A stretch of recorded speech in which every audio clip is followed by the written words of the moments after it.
good to your God, or be good to your bear layers and layers and layers. There's my light. Got mine. We're raw dogging it today. No socks in the muck boots. You gotta be going crazy, crazy, crazy, crazy, crazy. We need that bed made stat. Pronto. Make the fucking bed. Oh my god. There we go. Look, it's made. It's made. I made the bed.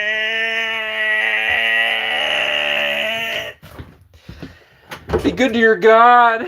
Or be good to your bear. Bears and bears and bears and bears. Bears. That's what he could sing if he could sing. Hey, by the way, CIA, when you come into my fucking house, CIA, I leave this fucking open, CIA. Every time I leave to go on a trip, I come back and you've snuck into my house and you fucking leave it. Stop it. Do it right. If you're going to sneak into my fucking house, leave the lock open so the door doesn't close. What the fuck? Oh, it's a gazebo. Be good to your God, or be good to your bear. And bears and bears and bears. The vape was... Maybe the vape was the friends we made along the way. Where's everybody? Hello, everybody. My name is Darkiplier, and I'm out here in the forest. I drove all around today. Oh, I wanted to show you all the cool things that I got today.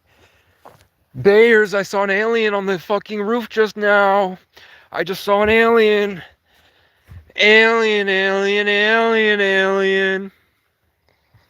Be good to your God, or be met with the aliens, aliens. Where everybody go? This is all the shit that I got. This is an arbor. It's an arbor. This is a fence post. Be good to your God, or be good to your bear and bear and bear and bear. I saw an alien up there. And there and there and there.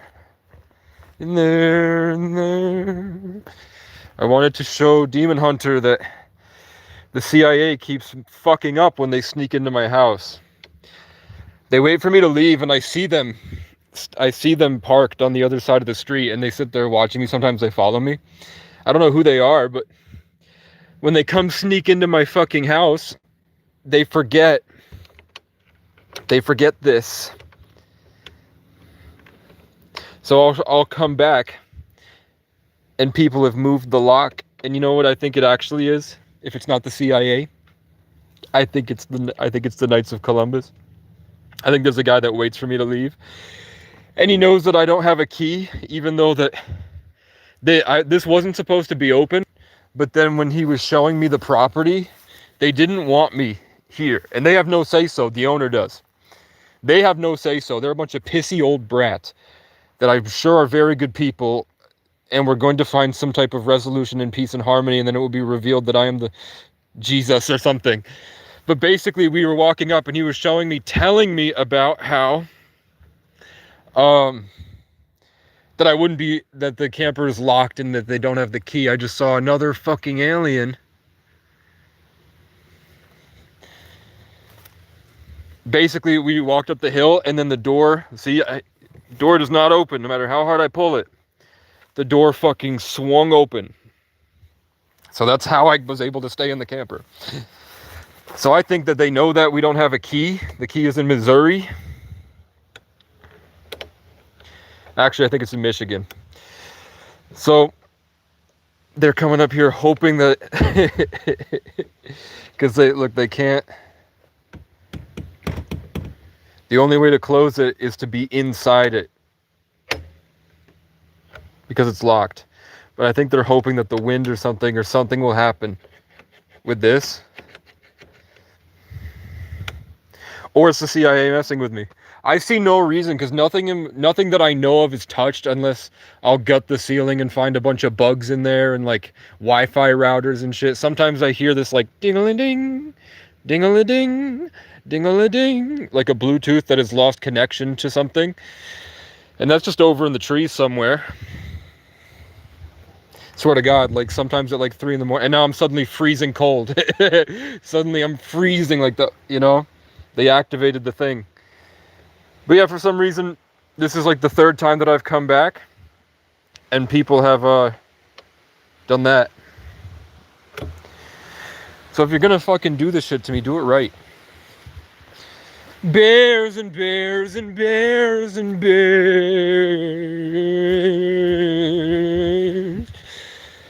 Anyway, I thought I'd be alive by now and save the world. It's funny how I wound up in the woods all by myself.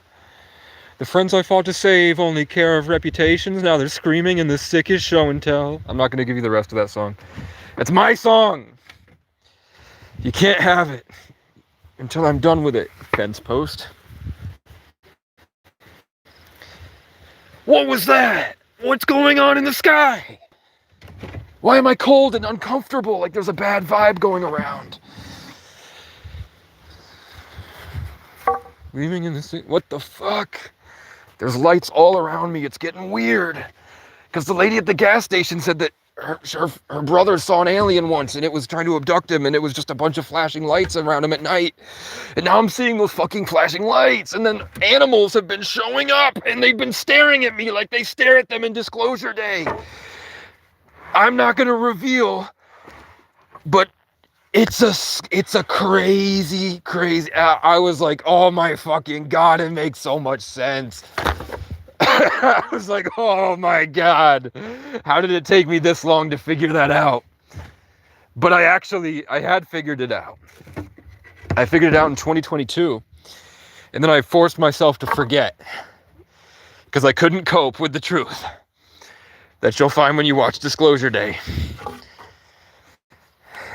I figured it out because I would be driving in the middle of the night on random ass back roads, and then reality would phase out and nothing would be real, and then I would see shit, and I smoke to forget. I smoked to cope. I would just overdose on Black and Milds until my brain no worky no more, because I could not cope with the truth. So then I slowly grew with the knowledge like a tree. Do you know about the story in the Bible about Jesus walking up to the man with legion, and they said, "We are legion," and then he said, "You have a parasite," and then he took the parasites out and then he put it in the pig, but really what it was him saying, he pulled a tapeworm out of the guy who said, "We are legion," and then he explained to the people not to eat pork because pigs are full of those demonic parasites, and those conscious entities in those tiny little bodies are actually much larger outside of this realm, and they get into your bloodstream, and then they get past your blood-brain barrier, and then they push on your neurons and trigger you. So you do the thing that feeds them, or you become possessed, and we are legion. According to text older than the current version of the Bible, and I think King James was a Satanist, right? I've been thinking about Jesus. I've been thinking a wee bit about Jesus today, because I want to believe he's real. I want to believe he's the king, and that he was actually, but it's like saying he's OP. It's like the whole point of Jesus was that he was a person, but then the whole point of Jesus is that he wasn't a person at all. And I'm like, so what's the point? Is it a game? And he was cheating? Or what? Like there was no merit associated with Jesus at all. And then what does it matter if he suffered? Because God, it would be like a dream to God. It would be nothing. The pain would be nothing to God. It wouldn't hurt really. Because he had imagined himself doing it already. He had to imagine his own pain. So then Jesus had to have had amnesia, right? Jesus had to have not known he was God at first. Like the Avatar. Like you don't know you're the Avatar, the last airbender, until you're of age or there's a big war or something. If Jesus knew he was God, then the whole point of Jesus would be really pointless. When they talk about how much he suffered for us, it would kind of be pointless. So that's why I'm thinking,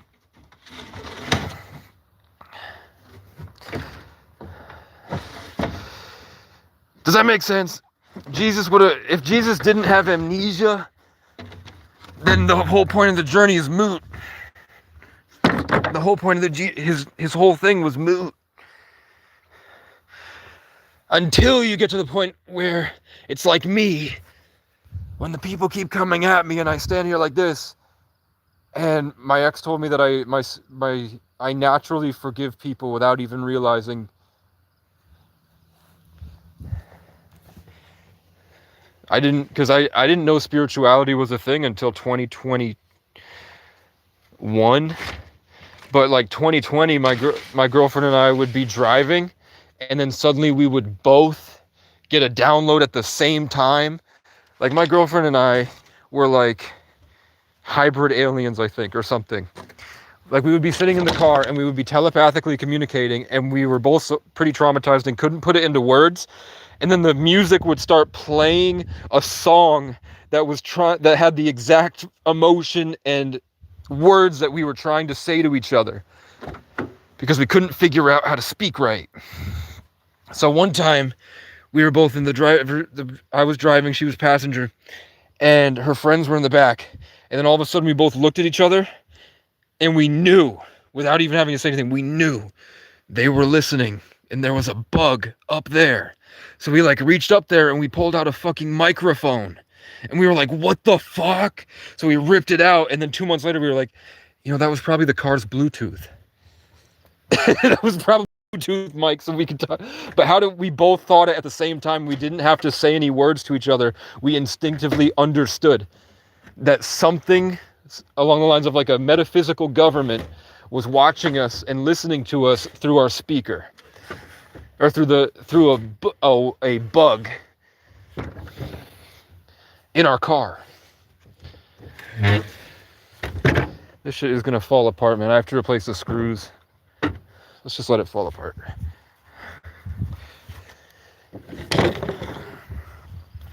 I'm taking all this shit out so that tomorrow morning I can separate all the parts, haul everything over to the other side, and then I have to go back out and drive 55 miles away, and I have about 200 boards. That might be an overstatement. It looks like it's like a big pile of boards. I won't say how much, but it's a lot. A big pile of boards. Small peepee. What did they do?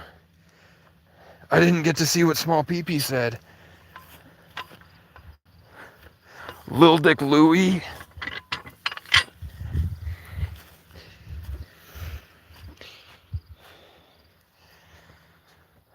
I want to play you this song, but I don't. I wrote a song yesterday I'm really happy with.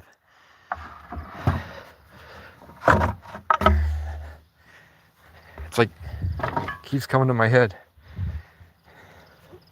But I want to save it until it's finished. Some songs I think are too good to be just kind of thrown out into the ethers.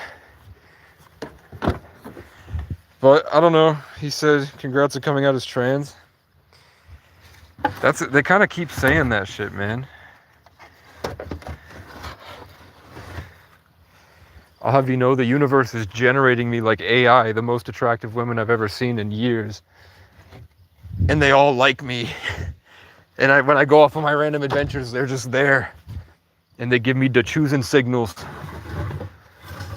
And then I have to wake up and realize, oh fuck, I've been crazy for so long, and it wasn't a mental illness, it was just loneliness. Loneliness makes you stop thinking correctly.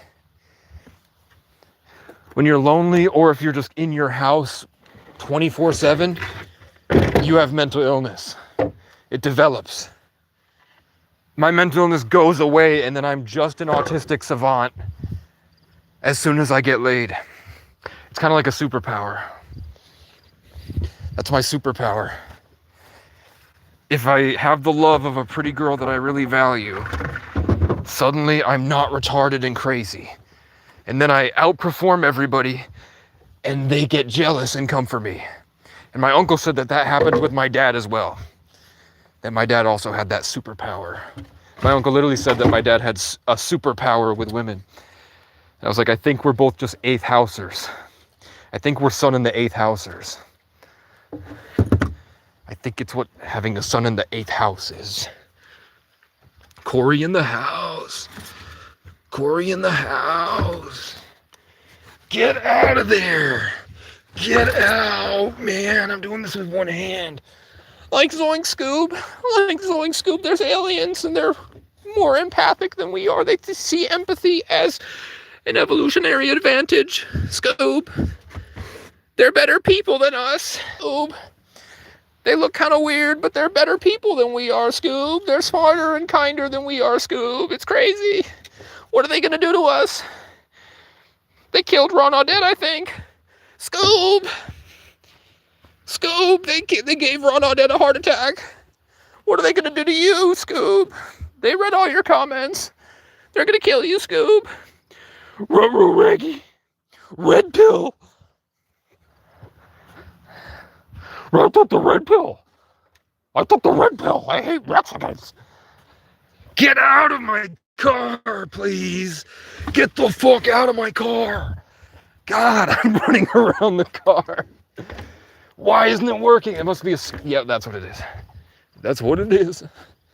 I knew it. I knew it. I knew it. It was a screw. It was a fucking screw. There we go. I think the one accusing you of trans is secretly hopeful, they say, because they're gay AF. Yeah. I think they're white. I think that they're retarded, trapped in a suburban delusion. They wouldn't know how to have fun if they had $1 million. I blow it on hookers is the only answer they'd really have.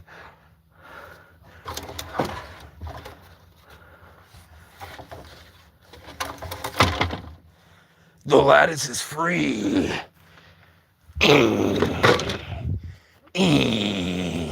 If any of you watched Disclosure Day yet, swear fealty to the crown when you do. There's a reason every KC on social media breaks out into song.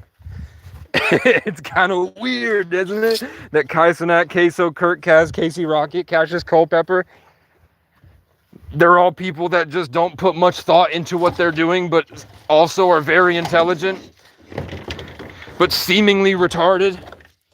And then they randomly break out into song. Like they outperform people as Big Dick Goofy. I had a dream that I was on Kill Tony and I was wearing a Goofy suit, like from Mickey Mouse, that said Big Dick Goofy. And I went on Kill Tony and everybody laughed and I went, nigga, gosh, Mickey, niggas. And everyone laughed and then I took the head off and they were like, what the fuck are you doing? And I said, well, art is, I said, okay, this is what I said. I said, art is an expression of your internal world. And I think we can all agree I'm a Big Dick Goofy. And then I woke up.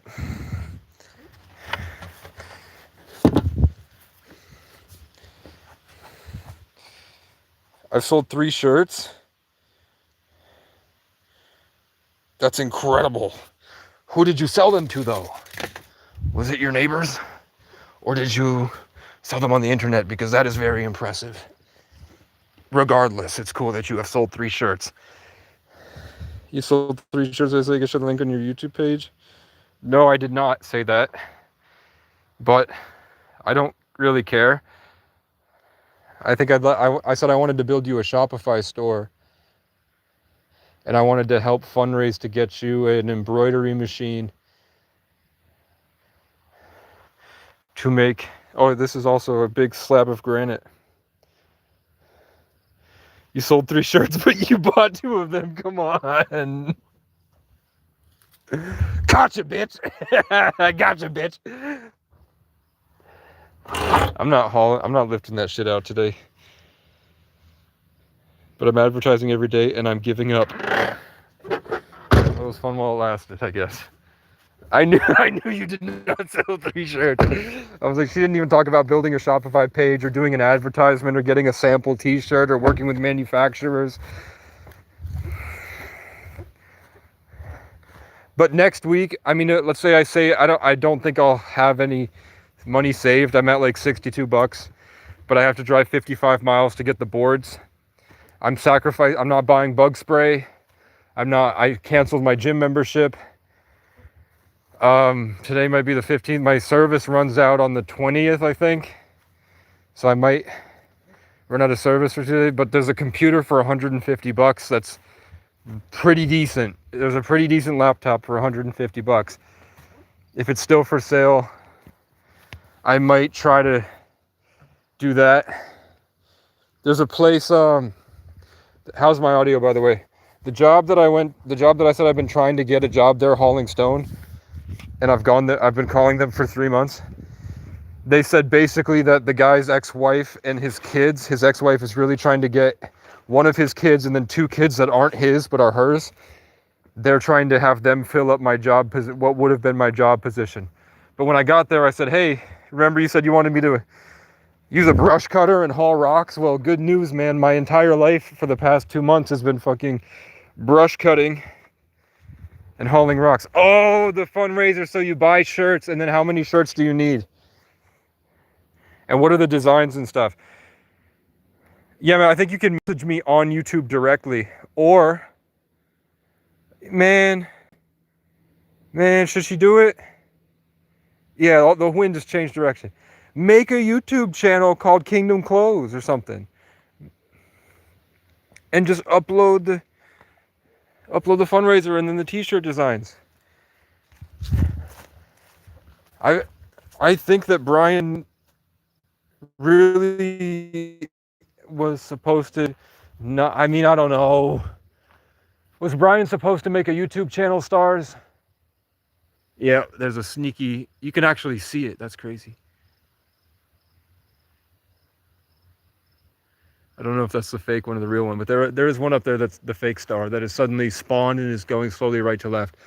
I thought that Brian was supposed to make a YouTube channel. I liked it, like when you see him on Facebook, there's so much social antichrist bullshit attached to that.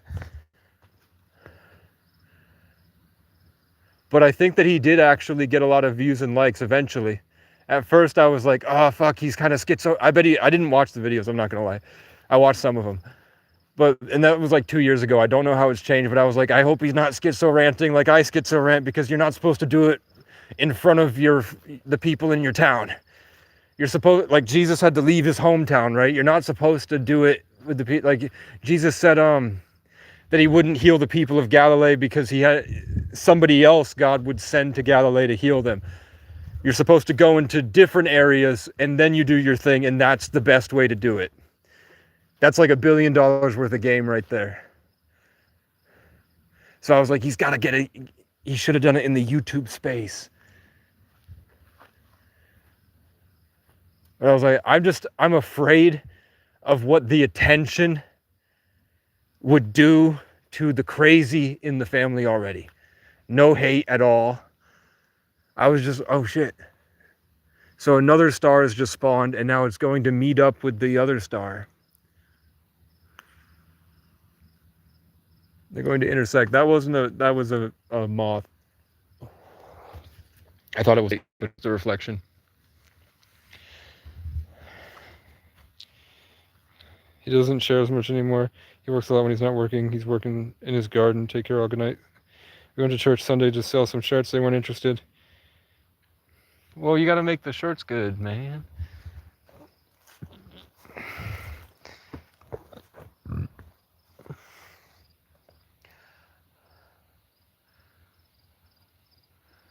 You got to make it a quality shirt, and that's what I'm trying. That's the message. That's the message for you, Heather. You got to listen to the other thing that I said if you have the things you were struggling with in the past. They had a video for you. computing, downloading information from the stars. Yeah, Yeah, that's the whole. You can't. That's the message. Like, I didn't even know that that's what you guys were doing, and suddenly the stuff in my brain went that you need to not do it in people that you already have relationships with. You need to go far away to do your stuff because they won't accept you because they feel equal to you. And when you shine like that, it triggers the cave monkey bullshit. That's why Jesus couldn't perform miracles in Galilee, because the relationships had already been ruined. So he said another person had to come to Galilee. Me, Casey, had to come to Galilee and do it because they already had and that's why I'm going to these places. Can I get a shooting star, please? The bird just went on my left side saying, nope, no shooting star for you. But there are peeper frogs now. I told them some of your story. Church had a Mark, Eric, and Crystal, and a Hunter. Mark did the Bible study, and Eric was the pastor. Mark and Eric, Heather, just watch Disclosure Day. It's gonna be crazy because you've been watching me the longest. You and Susie. If you and Susie watch Disclosure Day, you're gonna trip balls, man. You're gonna be like, oh my fucking God, the whole time. And I was like, I've been telling you. I forced myself to forget the truth that you figure out in Disclosure Day. I wouldn't let and the main characters also forced themselves to forget, which is pretty cool.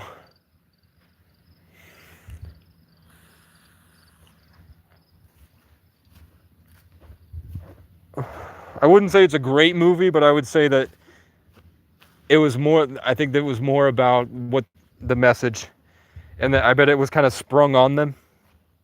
I think Steven Spielberg made some pretty cool directive choices for the storyline, and he did it in a way that was really high level of artistry in cinema for storytelling, the way some of the decisions he made. And then I think he just brought homage back to the classics. But I wouldn't say it really excelled. I would say that it was him kind of just showing off his ability as a director. But I don't think he pushed the art form like things like Once Upon a Time in Hollywood did. Once Upon a Time in Hollywood pushed the art form while also paying homage to the classics. I think that he paid homage to the classics. I don't think he pushed the art form, but it was also a political, spiritual thing. So it was less about the artistry itself and more about getting something out there that they weren't allowed to tell people for a long time. I heard an alien say, that's not true. Okay, I trust you more than I trust myself. But look at these rocks. So I'm thinking of digging this out here, because that's a decline right there. Digging this out, making it so you can sit here. I thought it would also be really cool if this was walled off, so that this was actually like walled off. So that you would be going in here, you would go in, and it looks nice, like nice painted black boards or black stone, like that granite I just got. Like, I got inspired to use black stone for the floor. I go to bed, I get inspired to go on Marketplace. I go on Marketplace, and exactly what I was trying to get for the place was free.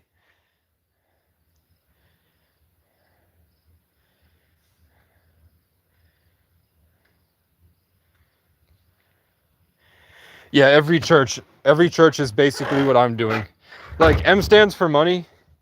He pretty much does what the church does. Church, a lot of churches are a lot like M stands for money. Like, every time I've ever gone to church, really, if it's the actual pastor of that actual church, like the guy who's kind of in charge, that his name is on the door outside or whatever. Halfway through, they always try to throw in that, like, I think the last time I went to church, Robert was like, he was going off about Romans and how it was like the heartbeat of the Bible and the best part of the Bible. and going off about Paul, and then suddenly he goes on a tangent about how a young man had offered to tithe for the church and asked how he could donate, and that it inspired him as a pastor to know that the youth have a passion for tithing to the church. And then he went back to talking about Romans. And I was like, that's my first church sermon. And I mentioned to him that the only way I function is by people that tithe to my mission, I guess. Because they weren't happy with their church and they saw I was getting results, and it was just a better thing than what they were doing at the time. So I think that was at me saying, like, give me some of that money. But he's rich. He's loaded. So I don't know what he was on about. I think that his fat wife is forcing him to have a lifestyle he can't afford, pushing his limits of wealth. A bunch of sticks. Oh, by the way, the CIA showed up. You know how I know they showed up? Because this is the third day in the row. Look, you can't push that. You can actually. You can actually. But it took a lot of force, see? Even just a light push, like if it hit the door or something, if the wind knocked it, it wouldn't do anything. You have to... No, see, I can't even push it. I can't push it unless it's like halfway, and then you can push it. I've been showing up. Like if I stay here all day, this never gets touched. But every time I go more than to Cumbies, like if I go somewhere further than Cumbies, the past 2 weeks, when I come back, it's completely closed. And I think it's because somebody butthurt about me being here, knowing that the keys are in Michigan with the owner, is trying to find a way to lock me out because they know that they can't do anything about it. Even if they pushed it down, they can't. The pastor's wife was immediately jealous of me. Everyone welcomed me and she made it clear I wasn't welcome. As long as you stay humble, yeah, I do think it's jealousy. Like when I try to be high vibe and I try to just tell stories about God and I don't make it about myself other than what God is doing for me. And I make it very clear I'm not bragging. And then when I see that they're jealous of me, then I accept it as jealousy. But if it's more like pastors' wives are addicted to power in many ways. It's very easy to, because most churches turn spirituality into something monetary and transactional, where they, like the Catholic Church, by the way, fucking Divine Mercy is not biblical. The Catholic Church made spirituality transactional, as if your emotional wealth is a literal resource that can be used, and that they structured it like a hierarchy, and that's why they build with stone and all that, which is a mockery of the old ways they used to do things with the resonance chambers and the divine architecture and everything. They made it about money. And that kind of bleeds into churches because they feel powerful and they feel the status and reputation, but the women aren't being the pastors, they're just sitting there, so they find that they get better feelings if they have turned into pride addicts. So people that are righteous tend to destroy that stuff, which triggers the thing that uses them and infiltrates them to harvest the power that they harvest from their communities.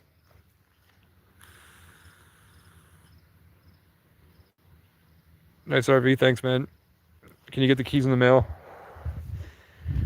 I don't know. They said that the one nice person that comes up here says he has no power over this. It's not his property. But now I have a screwdriver, so if I wanted to, I could change the locks. And the guy said he had no problem with that. Oh my God, bro was underwater. Basically. Look at the leak in my camper, man. Bears and bears and bears and bears. We outside getting eaten by mosquitoes. And I'm too scared to point the camera in my face because then I won't see what's around me. Bears and bears and bears and bears. The only time I spoke was to tell the pastor your story and about the shirts. I was on a mission. God still be. That's great. Can you tell them can you tell us what you said to the pastor about Casey, just because it's pretty cool Casey content. So for the audience, somebody went to a church to tell the pastor about me. And when they spoke about me, it elicited the same response from the pastor's wife as when I tell my story, and I got the same response from the pastor's wife at my church. What about the Casey story makes pastors' wives mad?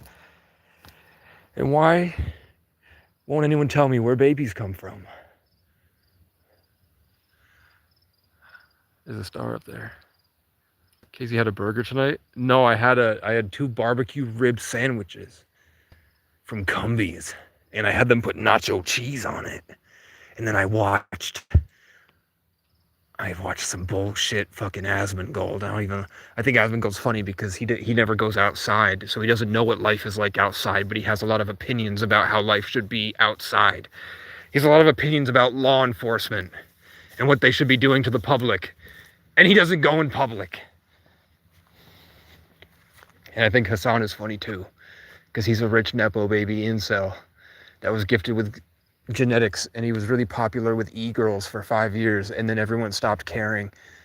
So now he's like now he just bitches all day. He's just bitching because there's no more sexy Hassan content across the internet like there used to be, where everybody's like, oh my god, he's so good looking.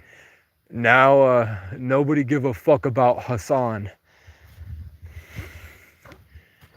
I don't know, I'm not in that, it's not my algorithm. My algorithm is like, it's not that, whatever it is, it's not that.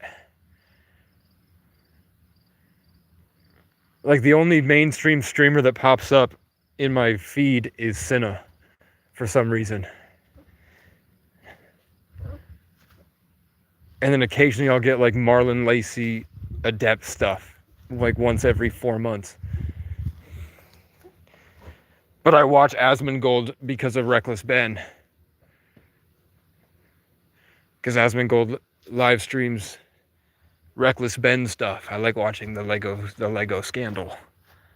I told him how you were in DCF from a child with parents who didn't know how to love and take care of you, and that you have been homeless since 14 and have suffered with homelessness, police brutality. Well, that's pretty fair. I was hoping you would say Casey is literally a branch of the tree of life infiltrating from paradise to revitalize and software update the collective consciousness into a reality that doesn't have all this social status stigma rule bullshit where you're not allowed to have fun and play like an 8-year-old. It's seen as weird. And then eventually he becomes the tree of life, and then you figure out that he's been there before and after time. And that time isn't real, and all those people are literally me. And that I am the messenger sent here to wake humanity up to the truth. And that's why Disclosure Day is a thing. And when you watch it, you'll be like, oh my fucking god, Casey, are you fucking serious right now? Watch Disclosure Day and you'll be like, oh my god. Oh my god. I told him by helping you, he would be helping thousands. That's it. That gets a bit I don't have anything to show for that. Like, if I had built a wagon, which I'm close to building a wagon, but the battery for the tools. So I got all these tools, but the battery is a dub. I can only cut 2 boards. I can only cut 2 of these boards before it dies. And I had to handsaw the rest of these. But there's about maybe 20 to 50 others just like this that I have to cut with a handsaw, or I have to go buy another Craftsman battery because the batteries are dead.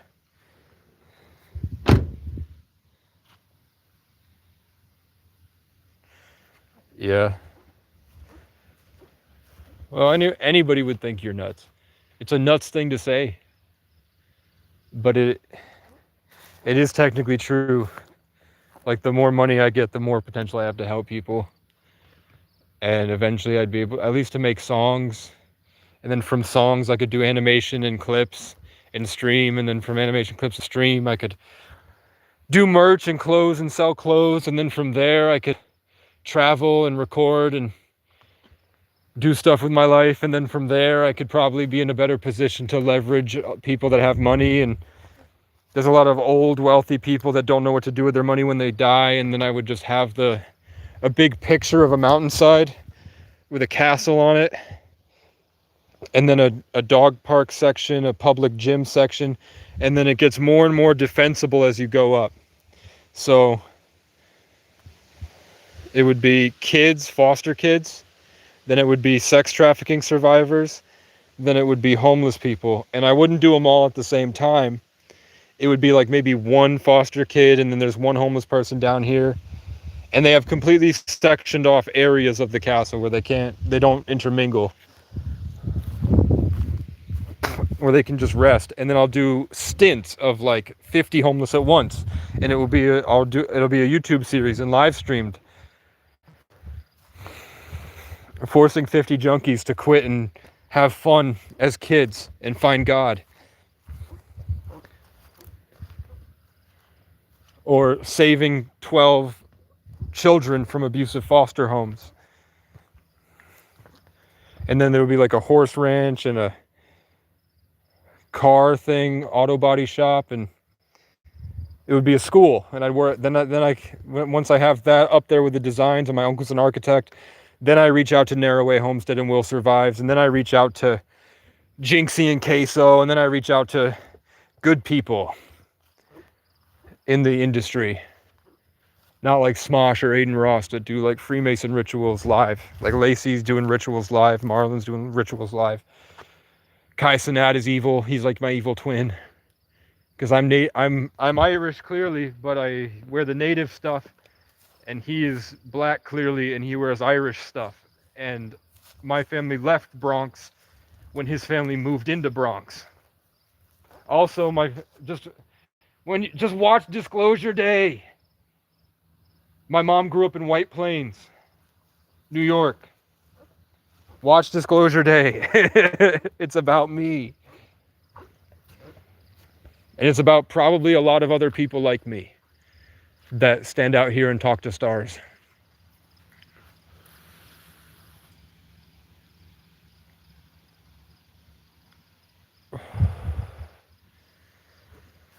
I'm Crystal, his wife. She thought you were getting all up on her man. Did you tell her that your husband is literally a king on a mountaintop? Not me. I didn't mean mountaintop as in this, because I saw an alien that said that. She's going to take that the wrong way. I'm talking about Brian, whose name means hill in the Green Mountains, and he lives on a hill in the Green Mountains, and he has his own company, and he's a truck driver with and a nice family. I saw a fucking gray alien peering its head from around this corner. Saying, you shouldn't have said mountaintop. Because you're not in a mountaintop. You're overlooking an entire small town, which your cousin is the mayor of. You're probably better than that woman in ways that you don't realize and that don't matter, but it matters to her.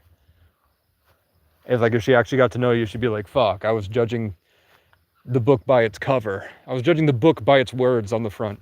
Saying, he has a wheelbarrow, it's made of water. Rev's right there with her kids. Oh, you all went to church, that's better.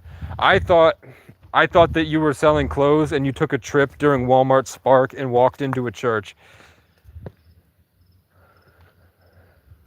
Because I thought you guys didn't go to church anymore. That's my bad. That's where I was coming from. Is like, okay, she walked into a church the same way that I walk into churches, and told them the Casey story the way that I tell the Casey story. What does Brian say about when he heard you say that about the Casey story?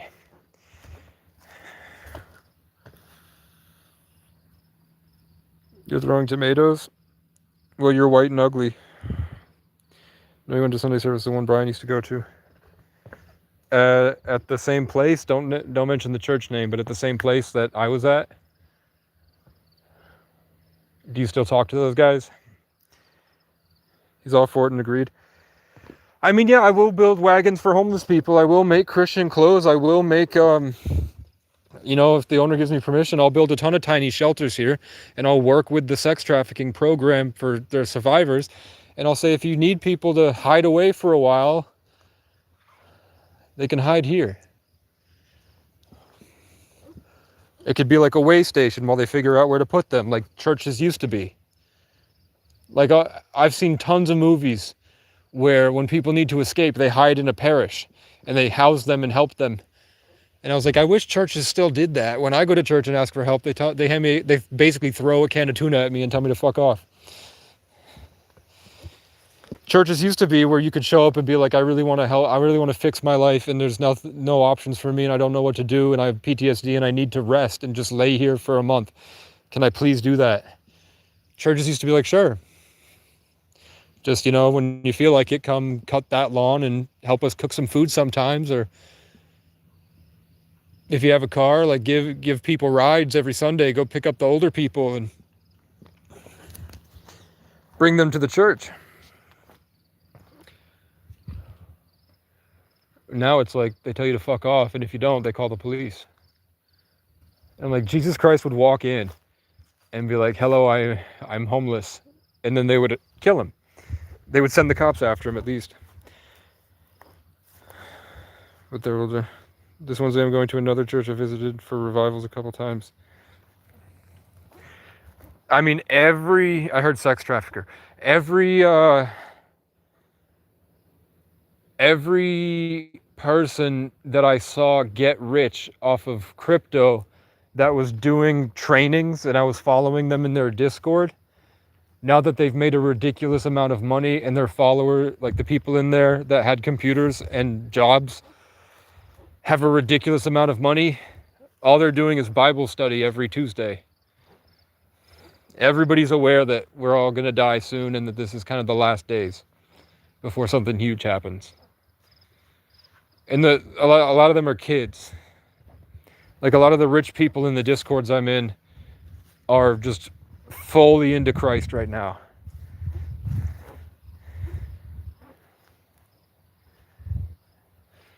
I like Jesse Wells because Jesse Wells is like the hero of all the nice old ladies that I would be around growing up in Vermont.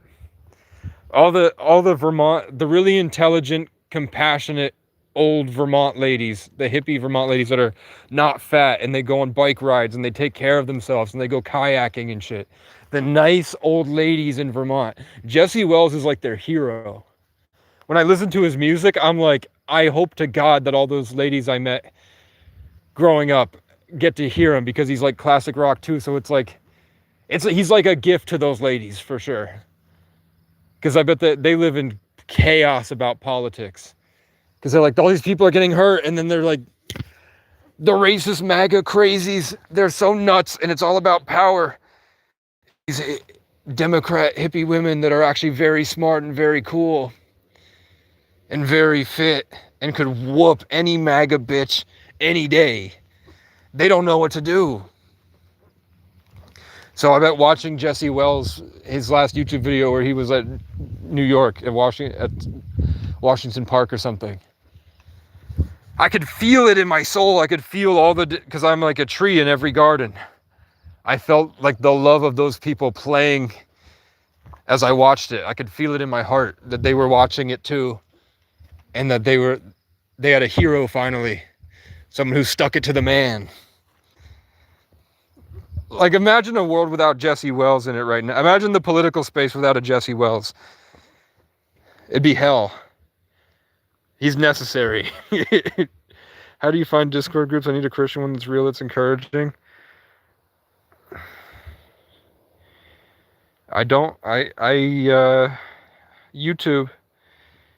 YouTube, and then you find a good YouTuber, the same way that I open up my Discord for a day and then nobody joins and I get mad and leave. Or I don't like I'm pumping out content in the Discord and nobody's watching it. They're just leaving me on red. I'd rather they leave me on red watching my YouTube channel than investing time into the Discord. You know, so that's why I chose to make the live streams the Discord chat. But a lot of YouTubers that have thousands of people, Like to just watch Christian YouTubers. Ask Brian who he listens to when he's in the truck, and I guarantee you they have communities off the YouTube channel, and those communities are pretty good. Whether that's Facebook or Discord.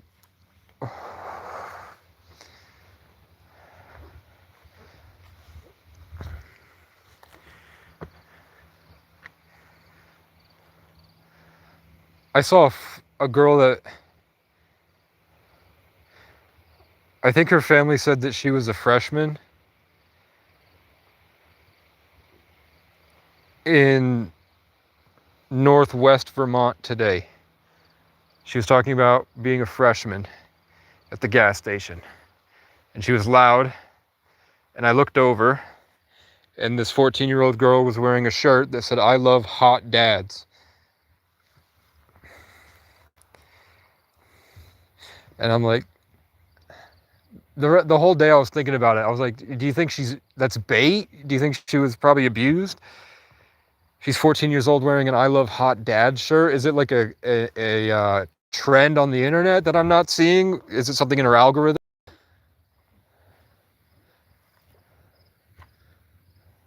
Would you guys let a 14-year-old girl wear a shirt that says "I love hot dads"? And go to school wearing that with the teachers and stuff? I'm like, you're opening up doorways you don't want to open unless you're trying to bait pedophiles, which that's pretty cool. If that's more like she wants to get teachers in trouble, it's still wrong, but I'm like, that's a lot better than the alternative.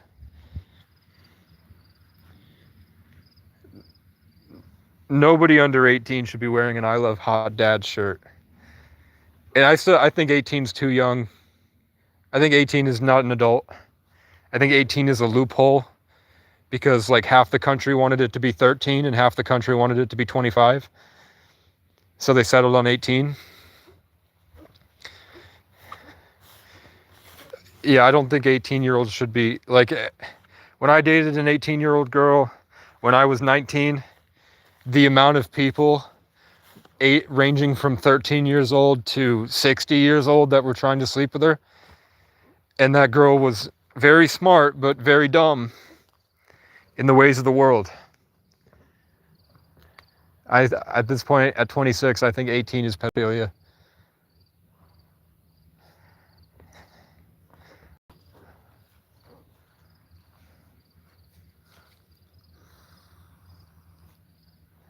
I wasn't trying to hook up with 40-year-olds when I was 18. I wasn't trying to hook up with 26-year-olds when I was 18.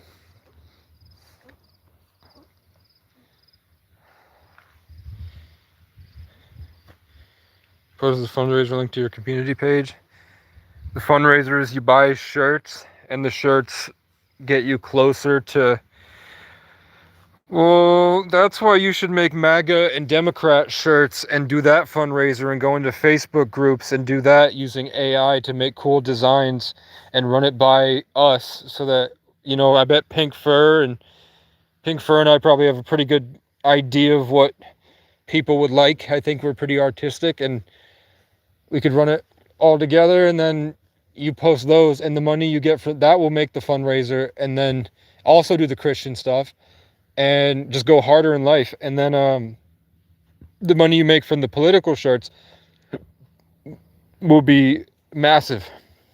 You just follow the trends and you market it to fat white people. You market it to nut jobs in comment sections.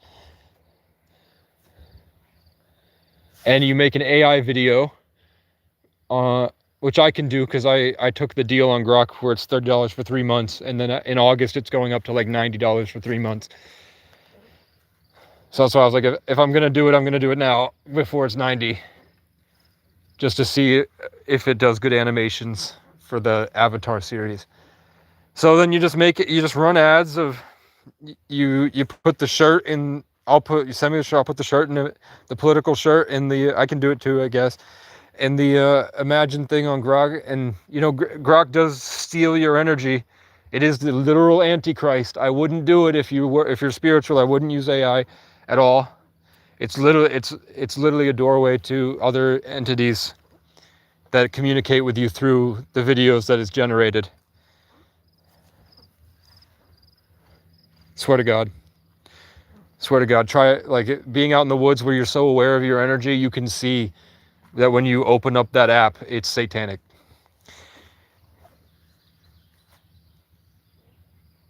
Hear the bird? Jesus Christ. There's a hat for you too? A hat? But yeah, do the political and then you'll get a lot of money from the political thing. And that can fund the Christian thing.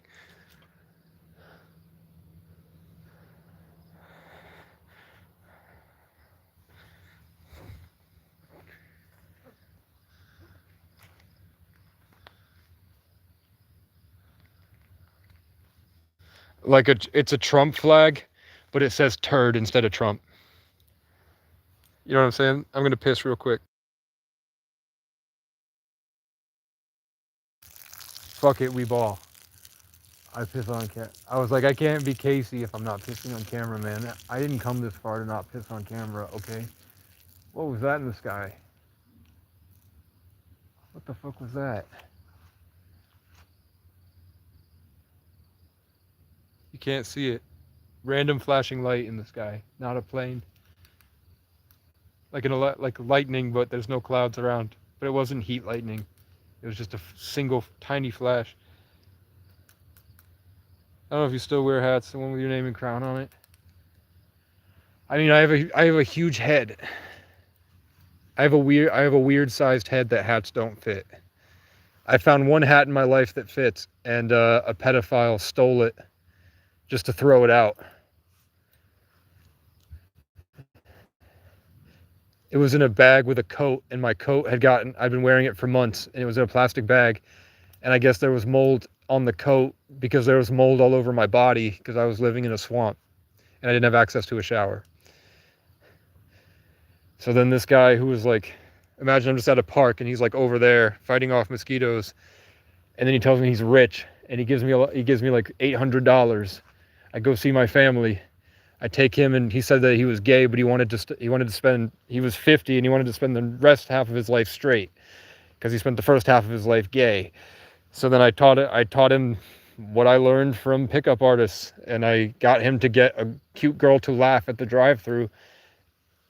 And then on the car ride back after seeing my family, he goes, by the way, he said that he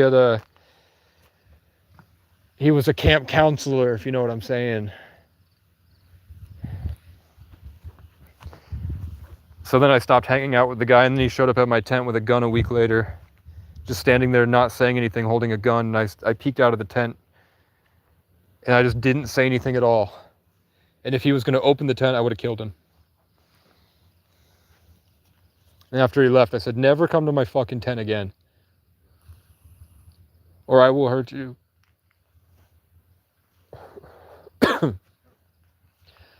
I'm sure he was probably just not adept in the ways of the homeless, and he was concerned about going into the war zone because he was newly homeless and 50 and wealthy. He had moved into his car because he wanted to travel in his car. So he didn't know anything about anything to do with any of this stuff. So I think he was probably just worried because it was dangerous. There was 3,000 homeless people around. None of them were black. All of them were on meth. Crazy nut job, white homeless people running around like Vikings, raiding porches and attacking people with hatchets.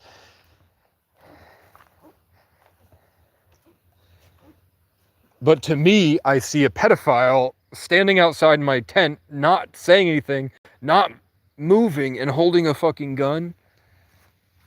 No way. My friends used to call me Ed, Weetod Ed. Weetod Ed. Good for you, man.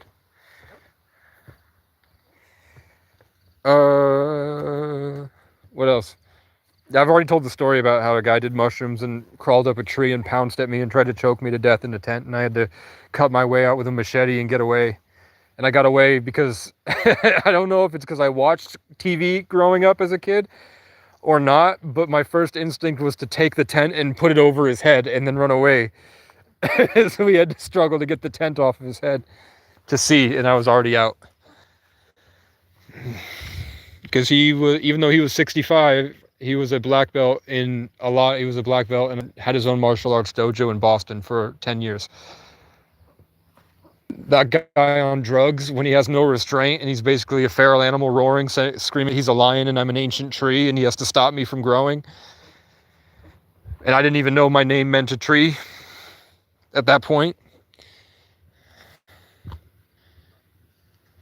Look at that rock, man. There's a whole other big ass rock there. And I just thought it would be really cool to have a enclosed space, maybe out of cinder blocks painted black. See, what the fuck was that? Random ass dog barking on the property. It's not a coyote, it's a fucking dog. Where is that dog coming from? What is that dog? Why does that dog bark when I look over here and start to daydream beautiful thing? I daydream beautiful thing and get unnatural response. I daydream beautiful thing and outside reality responds negatively to beautiful thing I daydream. Why happen? So I was going to build black stone, black granite walkway, and then instead of grass here, dug in 3 steps to a middle section with a fire pit. You lay on the steps, you have cots or just like fold down benches on the walls here that you fold down and you lay over the rock and lay closed door, safe. Lift bench up, sit on rock, have fire, nice. Then continuation, go down here, doorway, staircase, pergola or gazebo, floating on stilts, over hillside in woods. Nice? I think so.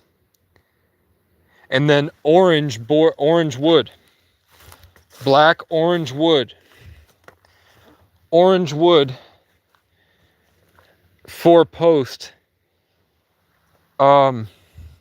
pergola where it's like this, but then it's a frame, but it's got boards that go sideways for a roof. So like one here, you know what I'm saying? Cross-hatched pergola roof with black metal corrugated roofing. Snow goes down that way. So inside fire escape.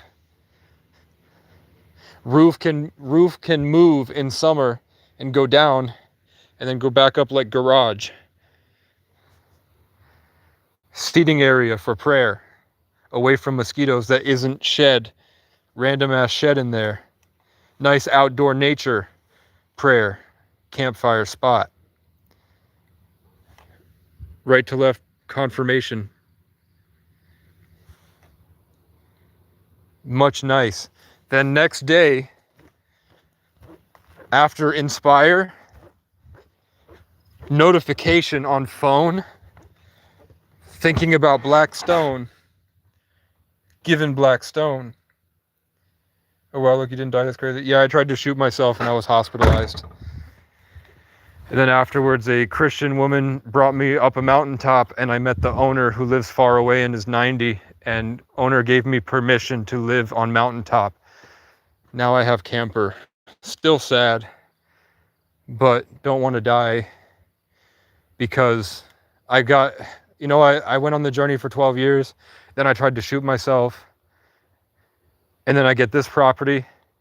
And then sitting here for months, the anger from what people did to me, especially Sergeant Audette, I couldn't make it go away, and it hurt me every day. It felt like I was just getting sexually abused every day, all day. And the crows, cops, creeps, cunts, and crackheads made it worse. And now Christians. Cops, cunts, creeps, crows, crackheads, and Christians, colonizers, and corruption.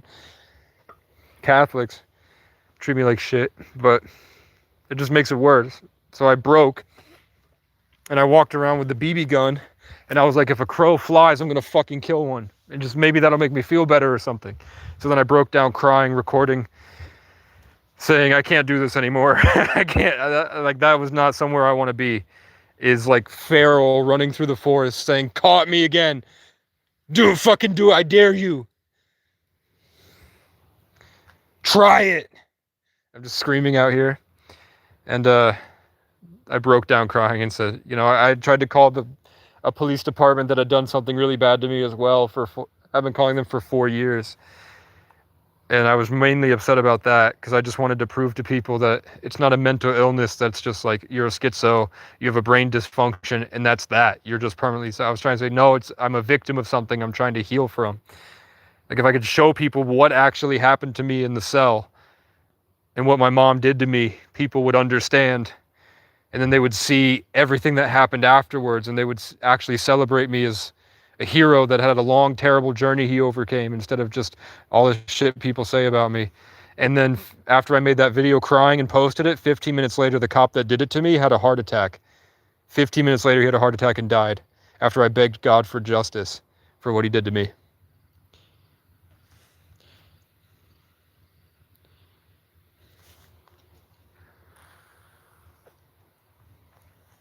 So I don't know, in the vision that I had months before I got here, I was on this hillside, but I wasn't in this camper. If you remember when I posted months ago that I need 100 acres that nobody owns, with a big glowing light that goes over and heals people because nobody owns it. And I said that I had a dream that I was in a cabin, and I quit YouTube because everybody was hating. Actually, I was entertaining a bunch of haters. And it was like God was like me and God were laughing at the people in the comment section about how fucked up they are, negative, and just stupid losers that might not even be real. And then I politely said goodbye everybody and closed the live stream. And then I walked outside and I sat on a porch, and there was a huge view of the mountains. And I picked up a guitar. And then months later now, I don't know how the audio is if I walk into here, but the guitar that was in the dream that I had, I found when I got here, free, like 12 miles away.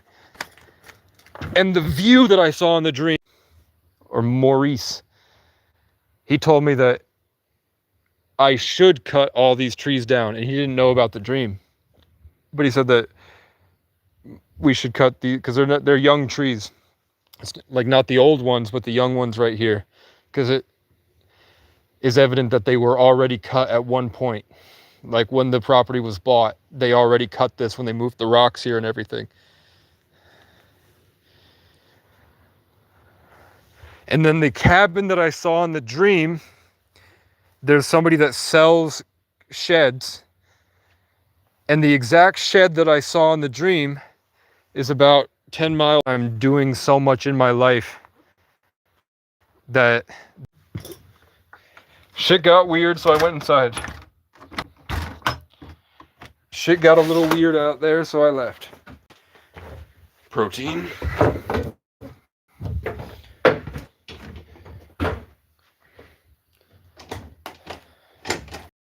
I don't know. I don't want to play the song yet. Time is moving too fast, guys. Every time I make a song, it needs to go out as soon as I make it. But I don't have the means to make the song.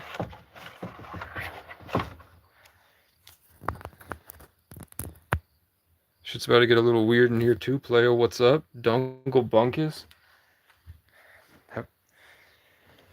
I'm just chilling. I am the Lord your God. And this is what I look like. Ah. Let there be Dwight Schrute. Okay. How is everything here? So when do you plan to clean up the RV? I don't know. I might mute you. But if you see, the bed is made. Everything's nice in here. Out there, I have to get these boards. I have to bring the boards here. I have to bring rocks here. My days when I have money are usually chalked up to that. Then it's laundry. all that stuff, like the reason it looks like a mess, it's not actually a lot of stuff. It's on really heavy blankets that are moldy that I put the clothes over so I don't smell the mold as much. So that's why it looks like shit. If the laundry goes and that's why, maybe I can show you through the window. Nope, I'm retarded. Can you see out that? Look with your special eyes. Look out the fucking window, please. I set up pallets, and then as soon as I get time, because as soon as I wake up, I'm back out getting the shit. As soon as I get time, all the laundry's going out. I'm folding it up, putting it in trash bags, and then stuffing it in the back seat, which I'll probably do tomorrow. Then it should be pretty organized. Not that it matters, because the roof is caving in, and when it rains pretty much in 3 different spots and puts mold everywhere. And I'm working on getting plywood slowly, like when I can find plywood. And then I'm going to have to take the roof off, rip the plywood out, replace the plywood, put the roof back on.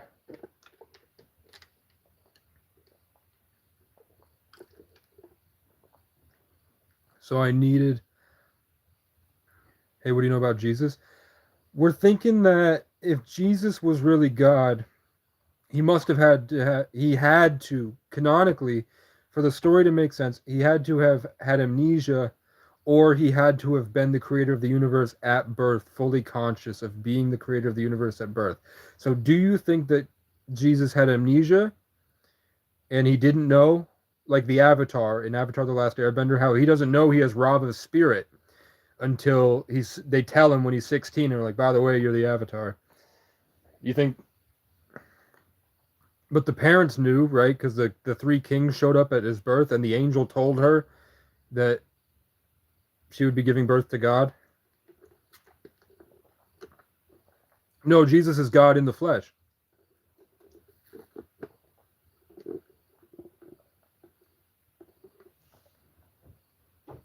That's the whole point of the cross symbolism, and the reason that churches don't make the cross a window and they make the cross a physical thing, a big part of that is that the window behind the cross, when they have the cross in the window symbolizes God, and then Jesus there in the flesh, it is God and the way to God, but it's God in the flesh with us. That's the whole point there.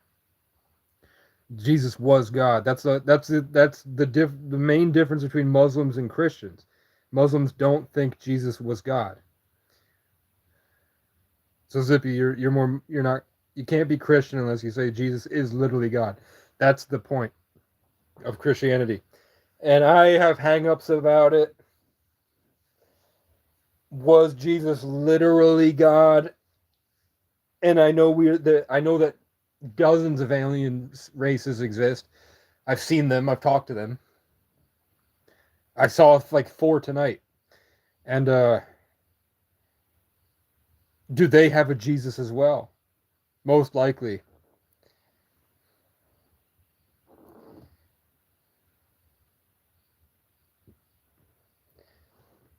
I'm down with Jesus because all the pain that happened to him, and then the realization that they were attacking the man, and then you realize that he wasn't a man, he was God. I can get behind that. It's like they beat and torture and hurt, and then eventually they realize that it was God. It was their creator. It was the universe itself. God manifested in the flesh. Yeah, but was he conscious of him being God, or did he give himself amnesia? That's my question. When did Jesus find out he was God? And is there any mention in the Bible of how Jesus describes his consciousness? Or is it a tool used by Christians to rape children?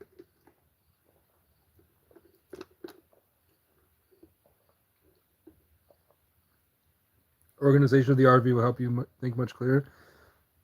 Kiglong, that makes me think you've been watching for a long time. God, sleeping on a made bed is so nice, man. There's something about sleeping on a made bed, man. It's like, it's easy. love to inhabit the space with a made bed. Jesus told the Pharisees that he was God. He said before Abraham was I am, and then the Pharisees tore their clothes and wanted to kill him. And that was probably ego based. Was it ego based or money? Probably both. Ego money, and fear that he might be telling the truth because it would expose their own inferiority. When they looked in Jesus' face, they looked in God's face. Let's go see that you're alive and back, bro. Good luck on your future endeavors. If I lose this land, I'm going to be suicidal again. You know?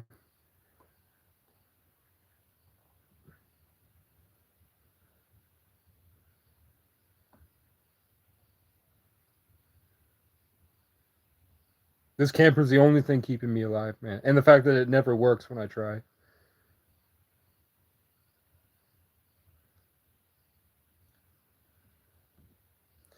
What do you think of Elon's comments lately? I have no idea what the outside world is really like, man. I just go in and talk to pretty girls and then go on adventures.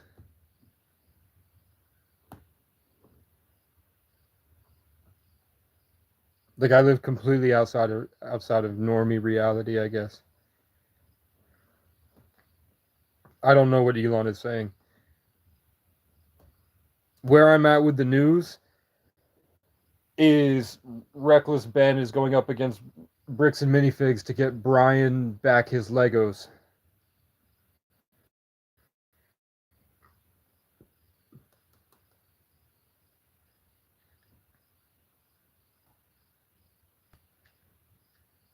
So don't bother saving money. And if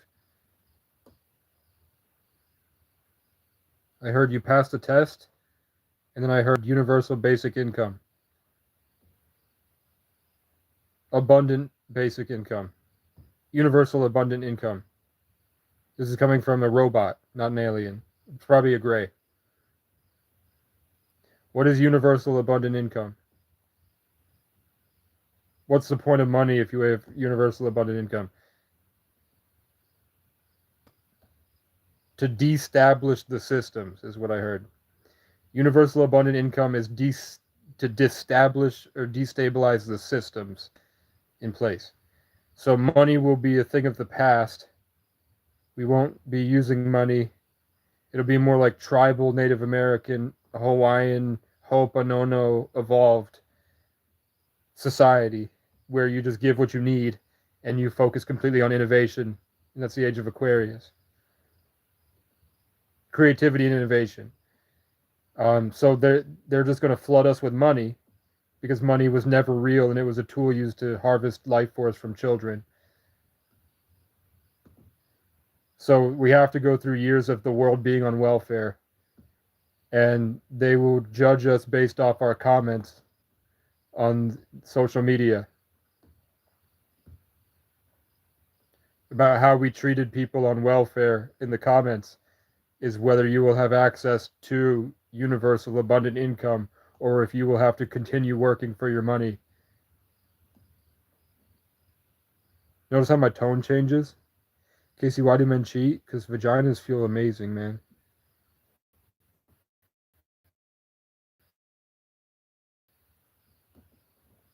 And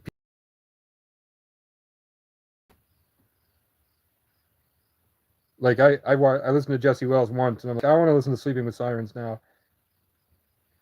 But then afterwards, it's like now the relationship is all messed up because you had a connection with this, but now it's permanently changed over to here, and now you have like you're trapped in like two homunculus amalgamate relationships, and now you're like fucked as a soul because you have too many attachments to people, and your information is going all around. So then you become empty and you lose yourself, and you become just whatever gets you laid. So then you go out and start hunting for the feeling of love through others,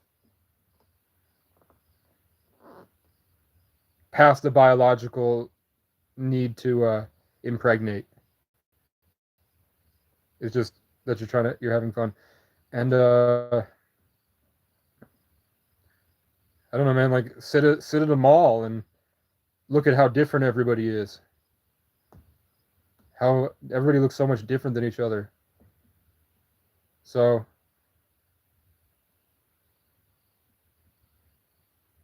when you become spiritual, you realize the necessity for a wife, and if the wife does not meet your standards, you will go looking for someone who does. We're all looking for our like God ordained love story, and we rarely find it.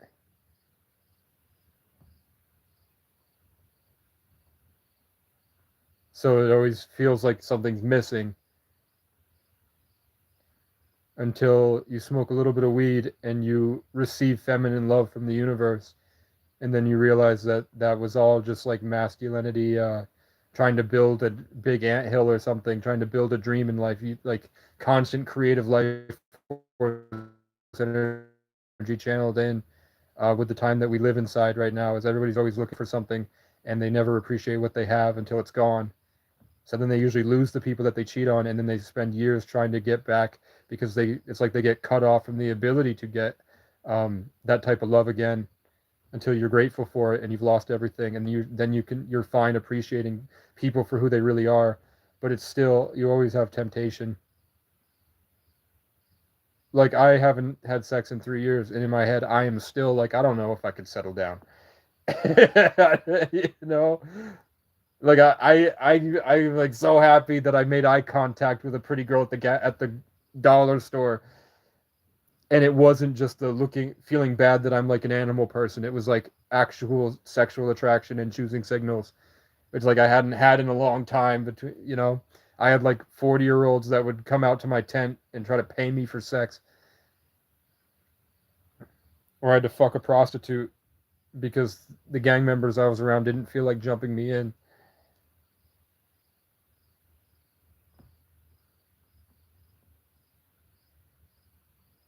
Or I did date for 2 weeks. Since the homeless journey, I did fuck two bad bitches, and they were actually really attractive. But then it was revealed they both had schizophrenia, or they're very spiritual and just something's wrong with them. I don't know.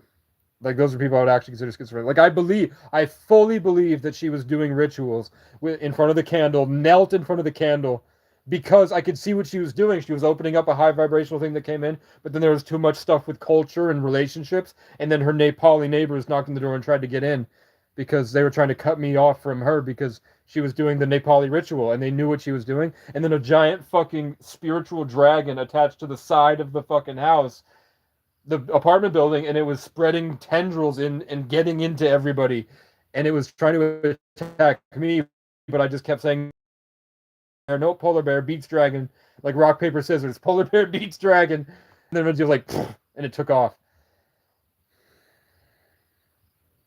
But what was crazy about it, was yeah, but it wasn't really her. It was She was a drunk. That was it. She was a drunk, and it made it too much about power because she had only been with one guy before in her life. She was 30. She was a yoga instructor, thick as fuck, really good looking, but she was a drunk. She was crazy because she felt, I guess she was abused for years by that man, and the man did some shit with the legal system and fucking stole the kids from her. Probably because she was a drunk. But he was fucking, who knows what he was doing. Everybody said he was a terrible person, but somehow he got the kids.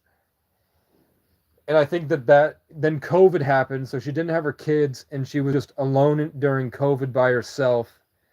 And the energy of Burlington was fucking nuts. When I was there in 2022, I couldn't imagine what 2020 was like. So it would drive anybody crazy, and I don't think she had a chance to come back from it. So I met her. To play. I meet people in very unique points in their life before they go on a big change.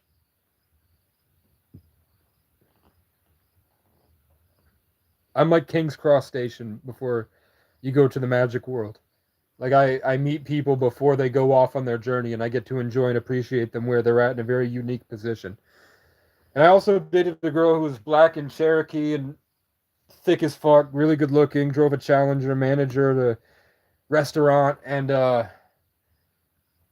everything was great. I made her come for the first time, and she cried because she realized that all of her relationships were a lie and the love wasn't even real. And then I showed her that I showed her that nothing is real. And I said, watch this. And I went at 3 in the morning. I just rose my vibration to open up a portal to the heavens in front of her. She was a Pisces. And then her neighbor walked out like this in the middle of the night at 3 a.m. Just walked to the middle of the field, right on it. He walked out to the middle of his lawn like a robot and just stood there. And I said, "Watch, I'm going to make him go back." And then he walked right back in. And then she said, after I left, she was visited by a demon that explained to her that karma doesn't work the way she thought it does. And actually, if she uses her restaurant position to make everybody mad and ruin everybody's day, that would drive them crazy. She would get some emotional harvesting energy from it, and they would have to confront themselves when they drive off, or have to confront her. And it had to do with like white people versus her, who's like native and black. And it was something there. But then eventually, in talking to that demon, and I had sex with her once after that, and I felt it attached to her. I saw it in the back seat, just hooked up to her. It was this disgusting fat blob, and all of a sudden it smelled disgusting in the car. And she goes, and I was like, "Is that a fucking demon?" She's like, "Yep."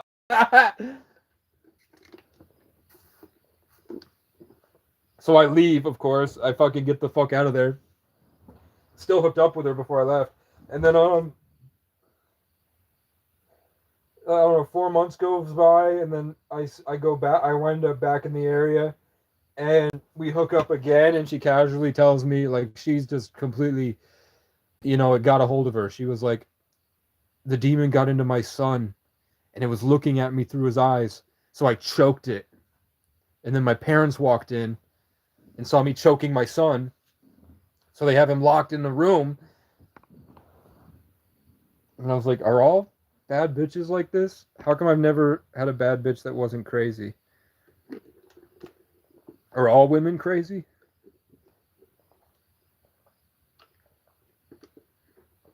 You don't have empathy for women? I rarely meet a woman that of what Red Pill calls female nature. Have you seen the dancing bird? The video Birds, for some reason? That's why I don't like women. That's exactly why I don't like women. But I love women. It's a bittersweet truth that they lie to people's face with no accountability. They play stupid power games, and they think everybody's dumb because we're naive, because we hope and assume that people are good people, and they get enjoyment out of going behind people's backs, and they all do it. If they have a job, they are emotionally and spiritually, sexually cheating on them, and men don't. Well, I don't, and I rarely meet men that do, that aren't like low down, really nuts narcissists that, like, I don't even know why people are around those people. Like, the men that do that type of stuff, I'm surprised people even hang out with those people. I'm like, how are they able to get laid at all? I can't, like, I can't stand being like in the same area as those people.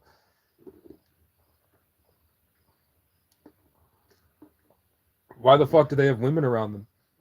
And it's because all the other guys are fucking incel, psycho, unhealthy mindset, mommy issues,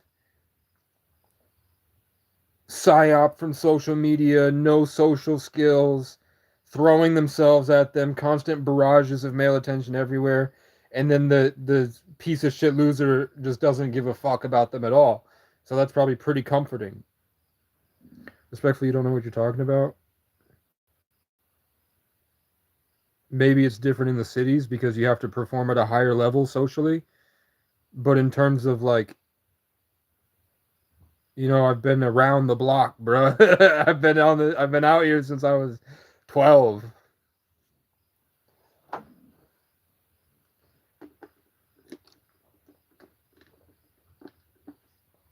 It's not everybody, but I think that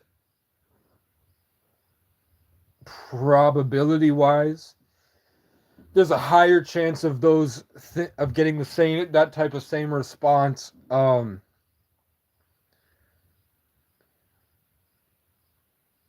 I don't know, like in the hood, you do loyalty tests. In the hood, you do like you get somebody that you're cool with to go to the job and spit some game and see how they respond, or like secret shoppers, where he has someone you're cool with. You know, go. I'll give you $20. Just go get lunch at the restaurant and go see how she talks to that guy.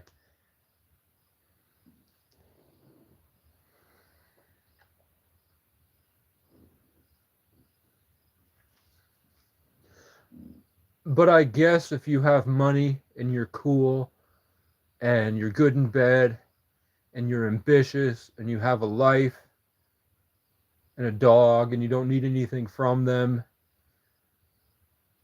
it doesn't matter what they do. You can enjoy them while they're there. And if they decide to go against and be disloyal, or have have a work husband who's rubbing up on them and shit, you just let them go. And that's why you never give them money until you're in a more committed thing.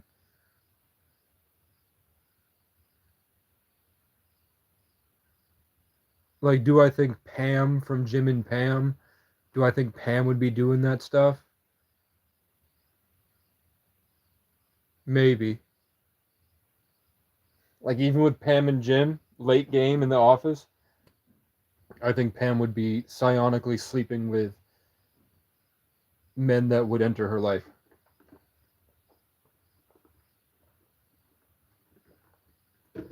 You know who wouldn't, though? Kuvira from Legend of Korra Season 4. Kuvira would not cheat on her husband. Sue Beifong, yeah, I think she would. Toph, yeah, I think she would. Katara, if Aang wasn't the Avatar and Zuko was the Avatar, yeah. Even though they grew up in the whole thing with Katara and Aang, if suddenly Aang was no longer the Avatar and Zuko became the Avatar, yeah, I'm thinking she's sneaky Lincoln with the Fire Lord.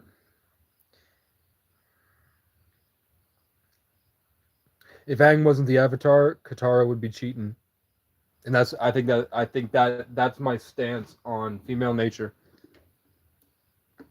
But I don't think Kuvira would cheat.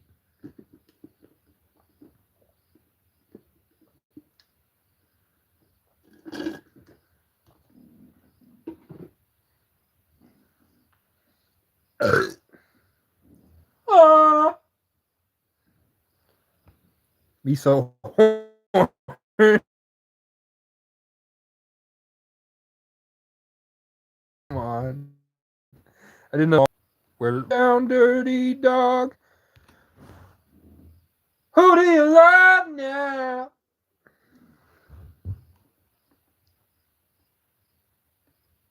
Abby Solomon had 1,000 wives so we could obtain their territories. What does that mean? Angry cat? Pinkfur, what's your body count?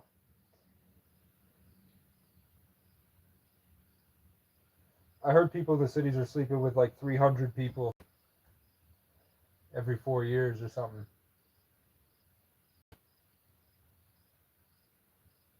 People in the cities are having a lot of sex. And I'm like, how do you talk to each other? You have to be doing mating calls. You're not having conversations. There's too much stimuli. You're ADHD emojiing at each other, and then that leads to sex. There's no way you have time to have conversations in cities. You have to work. You're throwing emojis at each other on Hinge. Like, I have conversations with women. I talked to a girl today about how she's a manager at a job and how her employees treat her, and we talked about how we both look like we're 17, but really we're both 26. And she was really interested in me, and then some fucking old 40-year-old white trash piece of crap walks in to buy a vape and gets too close to me, and I can see the demonic energy.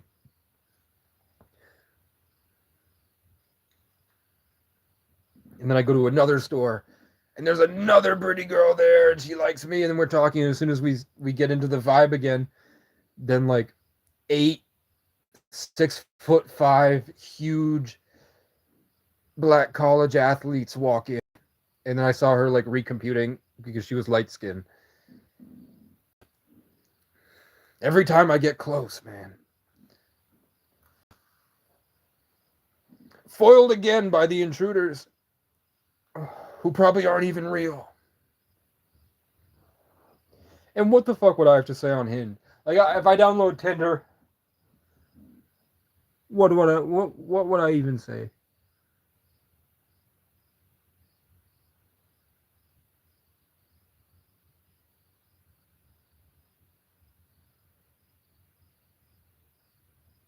I think you're hot, and I want to throw you in the water in the lake, and then cannonball, and we can splash each other.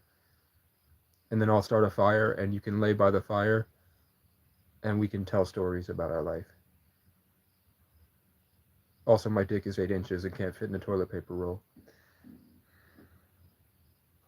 But I haven't had sex in 3 years, and I have severe PTSD, and I hate my mom, and I feel like she's a demonic parasite constantly attached to me. So I'm always going to be in fear that I might accidentally become people that I'm not, because I'm not thinking correctly because I have ADHD. I'd rather just get a dog and be like, hey, you want to meet my dog? His name is Zuko. No, his name is Mako. Mako. So when I look, I can grab his ears and go, Mako, Mako, Mako, Mako, Mako, Mako. Anyway, you want to have sex?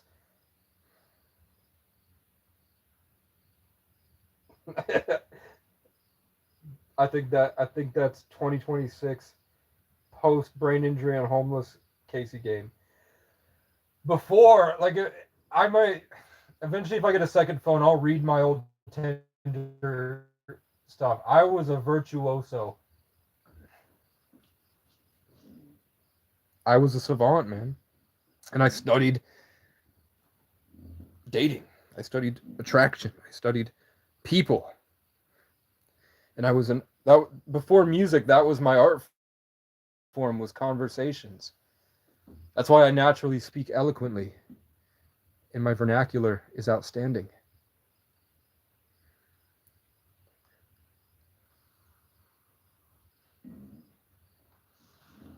And I used to have no trauma physically. So the energy that I'm like, every time I get the energy, the world gets mad. I used to just have the energy. And that's why I would walk in places and people would start crying and run up and hug me. Babies would point at me.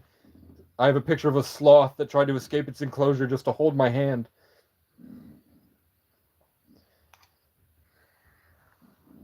And then I used it to get a lot of bitches.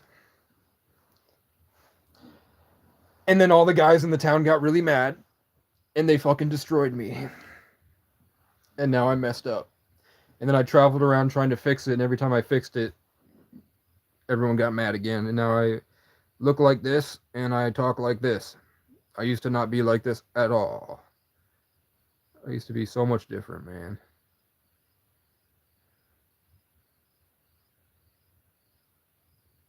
But I was a sex addict. And I probably would have kept going if I hadn't been fucked up. I probably would have got more buff, would have got more money, would have got I would have been rich, I would have been famous, and probably wouldn't this like wouldn't be anywhere close to me now. I'd be like George Washington on the boat with an army, and I'd have no. It'd be worse in some ways.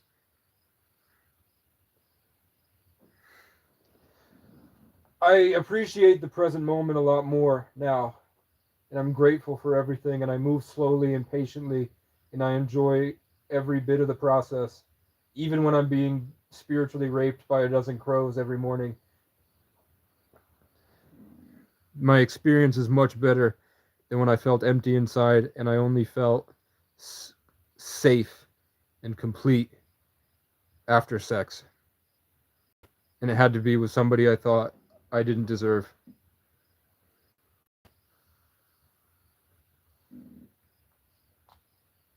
Looks wise.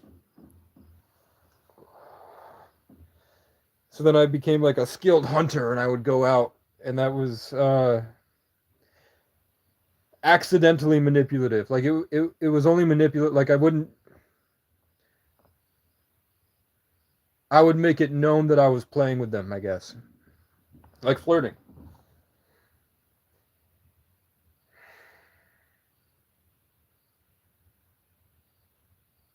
And I'm so close to getting back there with the values that I've obtained in the journey.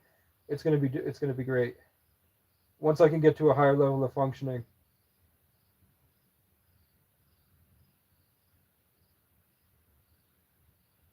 But the problem is egos.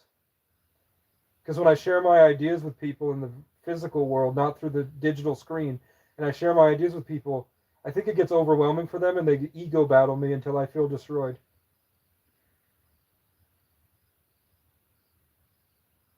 But I can only function if I'm hurling my spirit straight through them. Else it all gets like wonked up because I feel too much. I'm too empathic. So I have to hurl this bright, righteous fire with these great ideas. And nobody gives a fuck. My cousin once told me the only way that I'd ever have friends is if I paid them. And I think that's true.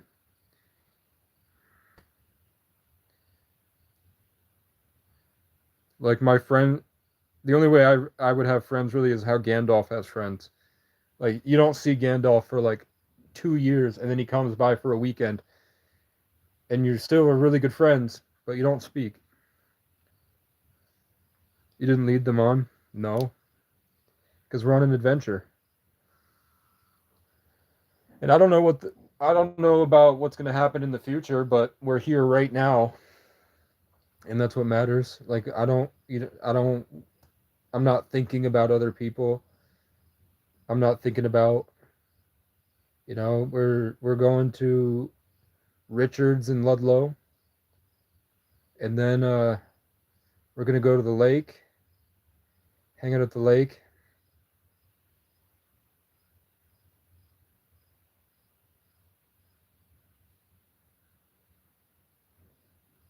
There's an animal outside, and it made the bird angry. Something moved out there quickly, and it triggered a bird in the tree over there. Because I'm back to high functioning, and when I'm back to high functioning, my light's up, and I'm an alien.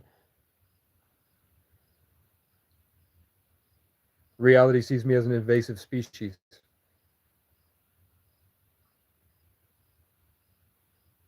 Yep, it's moving around to this side.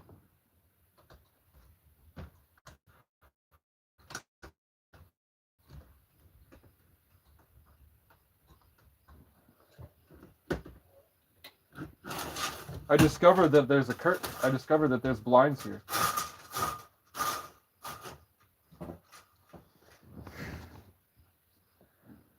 So I don't lead people on.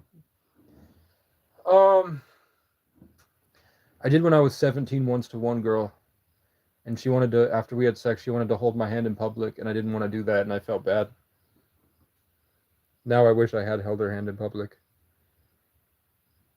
But I was worried that potential mates would see me with a girl. But now, after that, I realized that any press is good press, and it's actually better for the other girls to see you holding hands with a girl because it subconsciously imprints the idea that you are worthy of sex.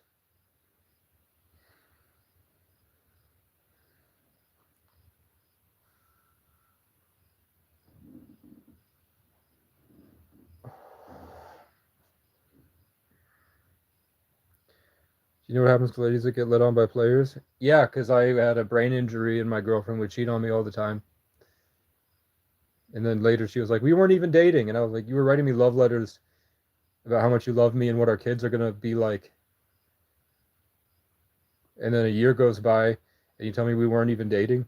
And that's why it was allowed for you to go sleep in Jordan's bed and go hang out with Sawyer and have a weird relationship with a 46-year-old man that I don't know what happened, but you shouldn't have been hanging out with that guy. Hopefully he was just buying you alcohol because that guy was.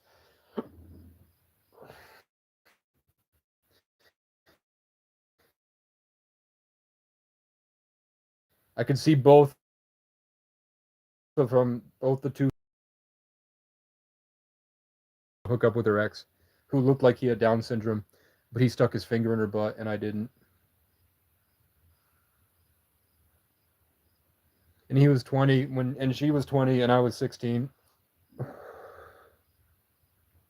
So I get it.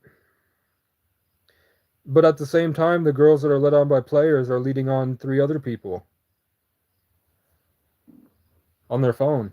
They have three different they're three different people, and she's a different person to all three of them.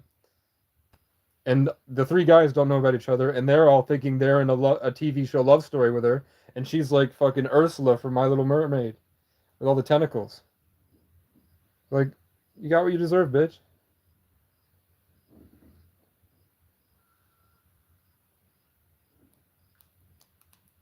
Maybe you were looking for yourself because you're a narcissist, and you got led on by a player because you're a player, and because you only love yourself. You loved yourself, and you got played by yourself. Not all of them, Casey. Yeah, I mean the ones that in small towns when there's not a big view, and then maybe they had enough suffering in life, or they were raised right to see the value. Like a Christian girl I dated, but even then, she invited my friend to hang out at her house, and it turns out he was gay and wanted her brother, so she was disappointed. So I thought that was pretty cool. That I beat myself up over cheating on her all the time, and then 6 years went by, and then it was revealed she was trying to cheat on you. So I'm assuming she was doing other shit. Just saying she was.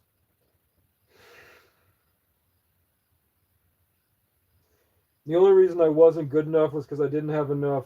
Like I should have got into carpentry as a helper when I was 16 instead of working at Dunkin' Donuts.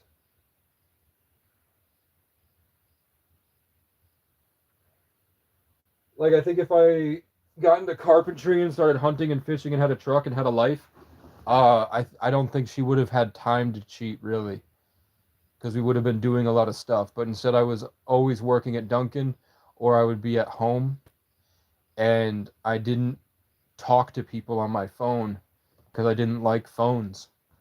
I would only use my phone as a means to meet up in person. I never had conversations over the phone. I was autistic. I didn't like phones. Like I had no idea Snapchat was a thing because I was in DCF custody when Snapchat came out. I never had Snapchat. I didn't know that everybody was sexting everybody. But it turns out they were all sexting everybody, and I bet every girl I dated was sexting people all the time.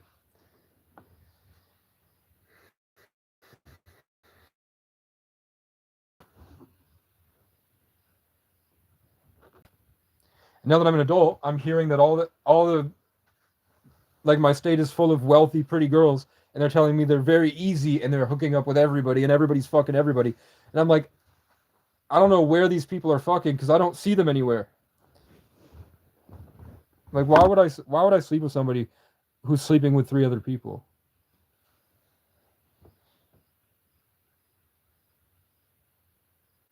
Why does my face look weird? My features are all sunken. What the fuck?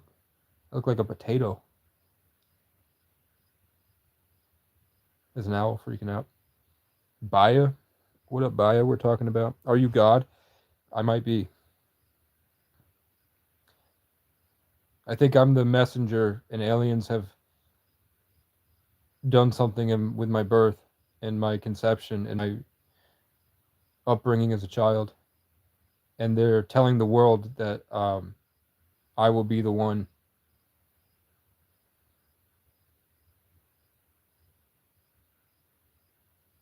And when you watch, if you watch a lot of my channel and then you watch Disclosure Day, you'll be like, "Oh my fucking god, he's telling the truth." I'm like, "Yeah, I'm just along for the ride. It's like barely even me. I'm just here. I barely exist.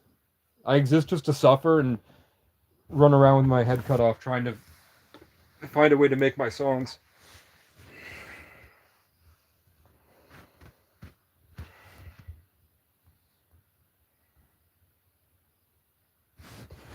Because I don't have a time machine.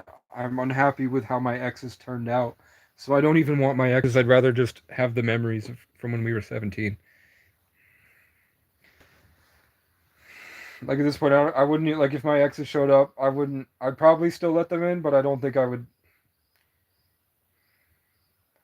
I think spiritually, I would get a better feeling jerking off to the memories than if they came back into my life. Because too much has happened, and they slept with probably a lot of people, and I think that they're probably amalgamated homunculus of darkness. I don't want that in my life, man. But there was a girl I really wanted, and then she went to college and got really fucked up. Slept with a lot of people. And then I was thinking about her yesterday, and then today I met a girl who was really cool, and we were hitting it off pretty well. And then it turns out she has the same exact name, first and last, and I'm like, this isn't even real. I'm in purgatory. I'm in a simulation.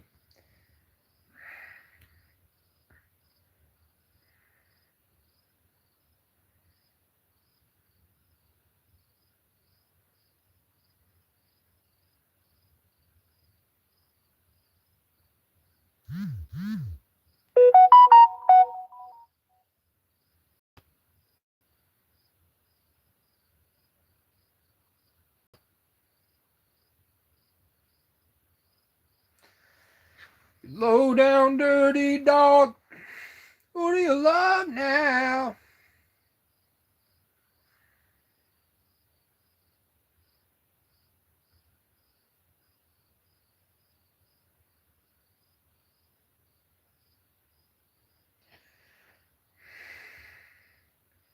I think if I get buff and I have at least $20,000 in my pocket, I'm fine socially. Like I can just go to a rodeo and get a girlfriend.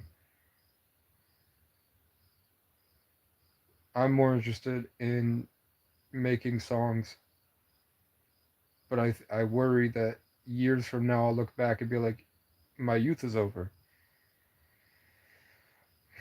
I'll be 30 in 4 years, man. Even though I look 17 and I had a brain injury at 19 that didn't heal until I was 22, and then I police brutality, sexual abuse, and then wandered homeless, pretty much being kicked around and jumped and police brutality. Nobody will hire me. Freezing to death every winter, eating from dumpsters, regressing the brain injury, fighting to get it back. So I lost like from 19 to 26. I lost.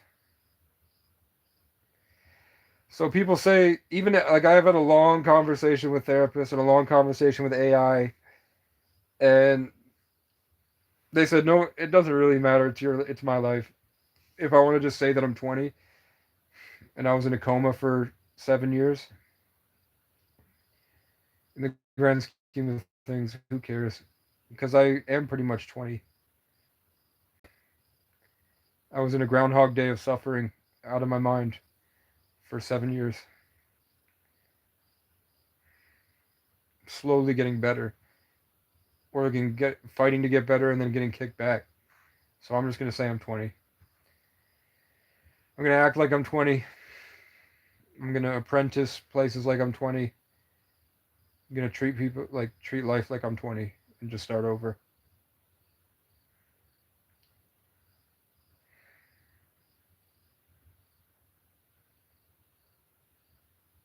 If I hadn't had the brain injury and I was functioning and I chose to be lazy and I didn't fight every day and I was just sitting around doing nothing, then I would say, yeah, I'm a worthless failure, loser, piece of shit, and I'm 26. I need to grow the fuck up. But because of what happened, I'm saying, yeah, I didn't deserve that, and yeah, I had no other choice.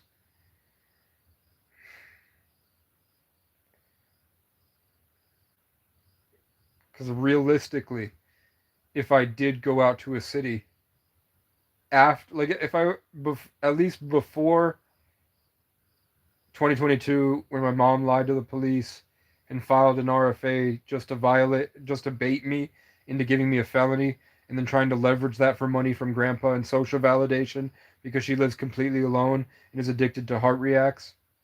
So she found out that playing the sympathy card gets her attention and makes her feel powerful at my expense. So she would go out to rape her son. And that caused a lot of damage with the court system and police brutalities and missing court, getting jumped by police, at probably Freemason rituals, because they would do the hand signs. And when I showed you on video, I can find it when I edit, and I can show you that I just meditate in the court, like when I'm on the WebEx, and I just hit the high vibe, and you can see the judge start to writhe and get angry, and he starts berating my public defender. And the only thing that changed was my energy when I started to take my power back from him after he hurt me. And my mom is next. I hope she dies soon. Audette died. You're gonna get punished. Aquarius moons are heavily blessed when their mother dies, because Aquarius moons have a power that mothers try to steal.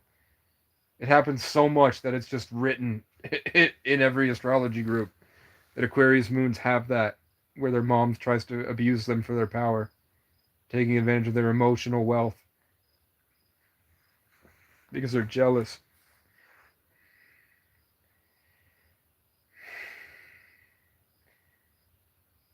But if that didn't happen, and I actually did make it to Austin, Texas, if my mom didn't call the cops that night when I said, hey, I'm just going to charge my car battery and leave, if she didn't lie to the cops saying I'm out of control when I wasn't out of control, she was scared I was out of her control, and she was probably possessed by the government or something, now that I've seen Disclosure Day. Um, if that didn't happen and I made it to Austin, Texas, I would have gone into Casey mode since I was 12. Every time I hit rock bottom, I used to say that my dad and I are like cockroaches. No matter what happens to us, no matter how much they hurt us or beat us or nuke us or whatever, we find a way to survive and then come back. I At that point I've been my whole life was the adventure, and I loved going into jobs and saying that I'm here and I'm happy to work and I'm excited and I'll work hard, and then showing off. Like I would get the most tips out of every server at every restaurant job I worked. Like I tell you, I used to work 3 jobs. I used to be a server and a dishwasher and a pizza delivery driver. And then before that, I was at Dunkin' Donuts and Walgreens and Price Chopper. And then before that, I was a dishwasher, and I was the head dishwasher because the head dishwasher was smoking weed all the time, checked out or something. He just wasn't around, so it had to be me to do it because Brad did not. He was there, but he wasn't working his job, so I had to do it because it was always empty. We were overloaded with dishes. In like 1,000 tables a night, which is like 5,000 people at a ski resort, and it was just me with the 200-degree dishwasher, industrial dishwasher, and I had to put the dishes away too. And I would go for 12 hours, and I only worked like 6 shifts. But at 14, nobody else was doing what I was doing. I liked working. Now I have PTSD, and I struggle to function in enclosed spaces. I have to be outside. If I could get a job hauling rocks, I'd do it 12 hours a day. And I'm trying. But if I had made it to Austin, I would have gotten a job, gotten friends, been on 6th Street, making YouTube content like Jack Manley and shit, where I just record myself talking to people, having fun.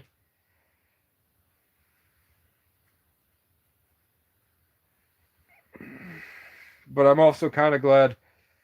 I'm not happy with what they did to me, but I'm happy that instead was forced to spend a lot of time in the woods. I think the woodland journey, I'm seeing a praying mantis talking to me. I closed my eyes and saw an alien praying mantis that turned into a lizard and then turned into a chameleon, and it looked at me and smiled.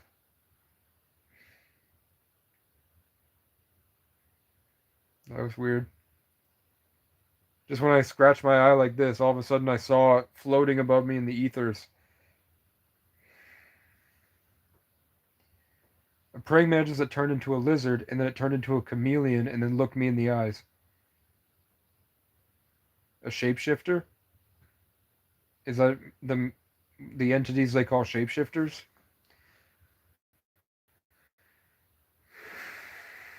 That is not actually a praying mantis. It's something that can appear to be different things. I didn't know all that, Casey. That I am telling the truth about being a savant. You know, my mental illness is just PTSD.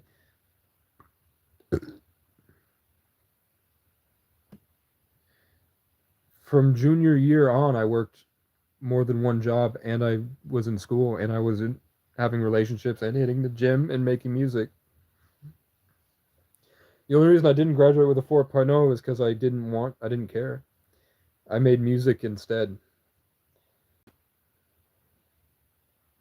Because back then, when I was a genius, I knew how easy it was to blow up as an artist because music was a lot easier. Like, the best artists of 2018 was fucking Russ. Listen to Russ. Everyone's scared. Everyone pussy. Fuck it, I'll do it myself. I got this money. I just be balling. I just do what I want.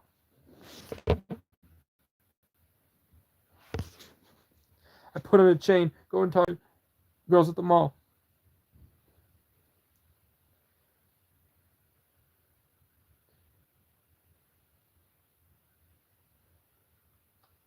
Yo, what's with the title? When I was born on the 11th, God played every major seventh chord. The clouds opened and crowds formed. Angels rained down holy heaven's swords, and corpses spilled and spirits spilled and fell around the boy. With an aura red, green, and gold, a legend who can't die until his story's told. I smoked, took control, broke about the mold. Went and found my soul. Now I'm in control. Met the Holy Ghost. He taught me how to flow.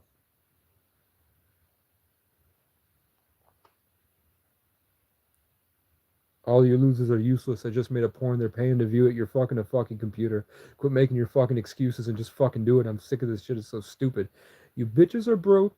You bitches aren't woke. You're barely lucid. I can tell how you're made by your music. You're gullible, easy to influence. You don't got a brain. You barely use it. I said, you don't got a brain. You barely use it. I can speak alien fluent. I'm making Satan look stupid. You try and stop the revolution. I'll pull up and shoot you like Vladimir Putin.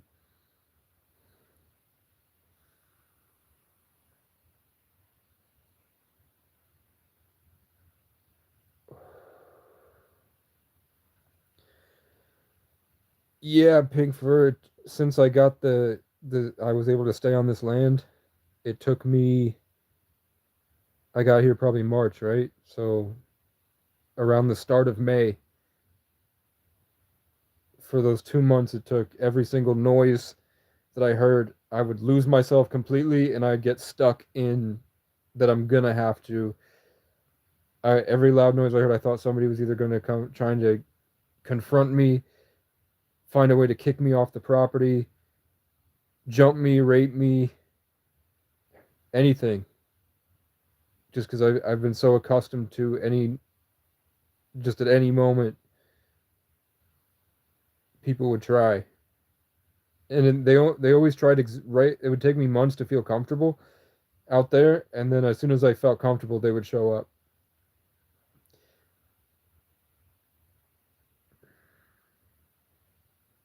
Can you give me any advice, like on the Bible? Start with the Gospels. It's better when you read the Bible to put yourself in the writer's position. Like when you read Romans, which is like the heartbeat of the Bible, understand that Paul was a real person. That was a literal man that was on earth at that time writing those things. Like imagine you have like a good friend, and he believed in you, and then you die in like a miraculous way, and somebody is writing about it that knew you. That's how you're supposed to read the Bible. Like when Paul when he wrote bond servant of Jesus Christ in Romans, it reads like a book, but you got to imagine that it was probably on like a piece of parchment, and Paul had eye problems. He couldn't see, like he was kind of half blind, so he had a scribe writing for him, and he was telling him what to write. So when it says, "Hi, I'm Paul, bond servant of Jesus Christ," bond servant was like below a slave back then. So he was saying that he's a slave to Jesus.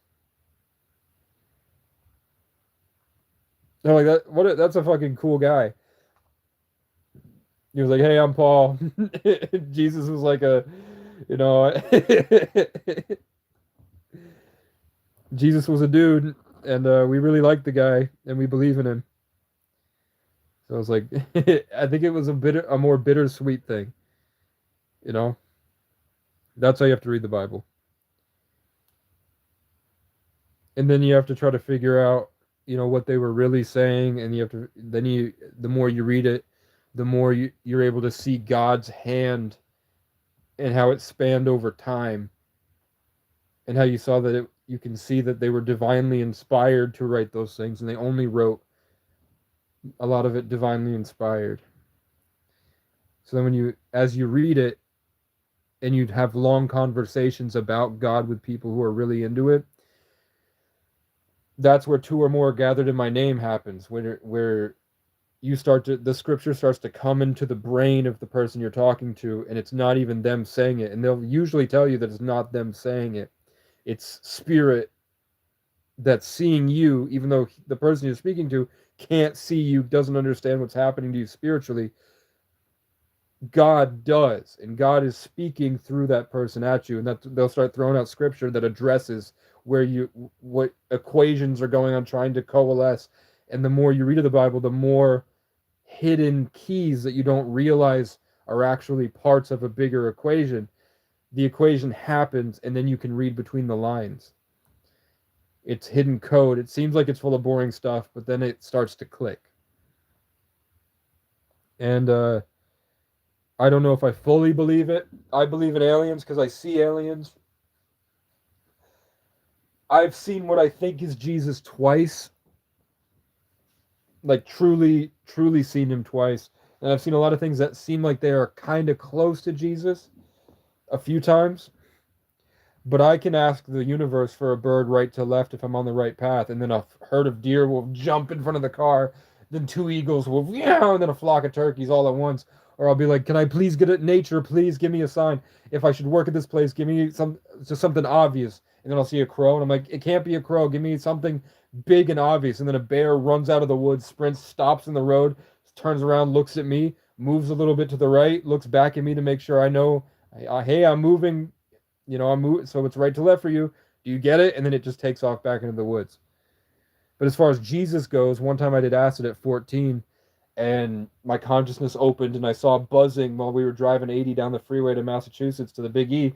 And then I look at where the buzzing is, and then all of a sudden a portal opens, and I see two gray aliens at a computer machine thing, and they look up and go, "You can see us? The lizard people are not going to like this." And then all of a sudden going 80, some kid goes "fag" and then slams on my window and breaks his hand on the top of the window.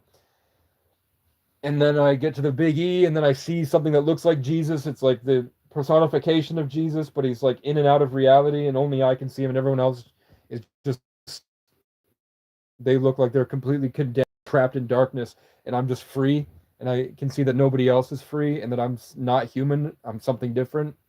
And then Jesus shows up and goes, "Let me show you something." And then he turns me around and points me at the sun and says, "Look at the sun. That's not a ball in the sky. That's a hole. And on the other side of that hole is the infinite. Everything. Infinity. We are a small, condensed version of that light experiencing itself." Do you understand? I was like, "Yeah." And then I have a long conversation about if it not a long conversation, but just a lot of equations in my head about, can I steal those sunglasses? And then he goes, They're stealing from you by overcharging. I don't care. Can anyone tell me if that aligns with Jesus's character? If Jesus would say, "Yeah, those people are charging you way too much. Those are pretty shitty sunglasses. They're not losing anything by you taking those sunglasses. Go for it. They're pieces of crap." I know Jelly Roll on Joe Rogan said Jesus was a badass outlaw, and I love him. So if Jesus was a badass outlaw, that makes sense to me. Like I feel closer to Jesus homeless.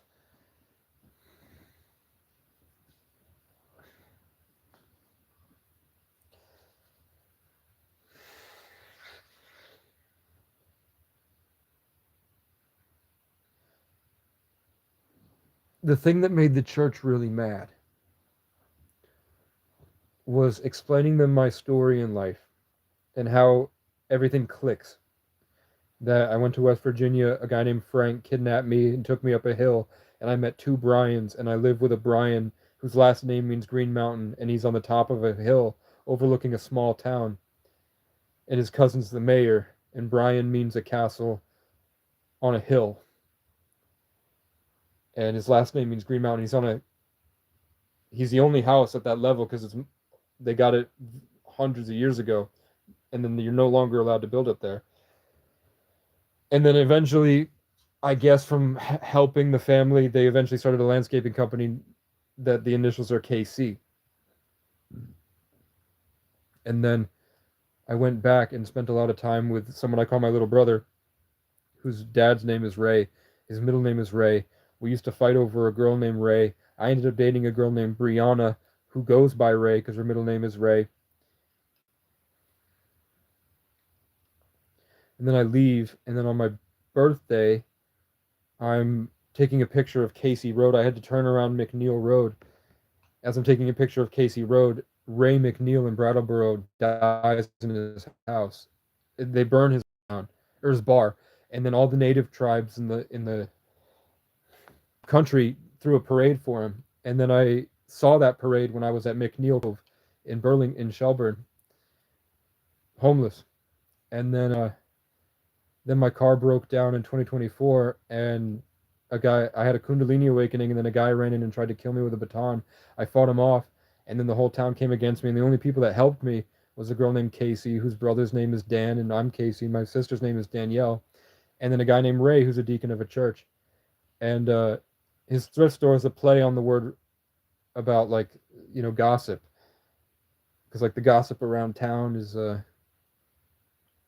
know I don't know. It's an old thing. It's an antique shop, and he was helping to stop the gossip.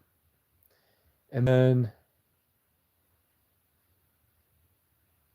I go to northern Vermont, and a random person invites me to do public speaking, and the person organizing it is named Casey.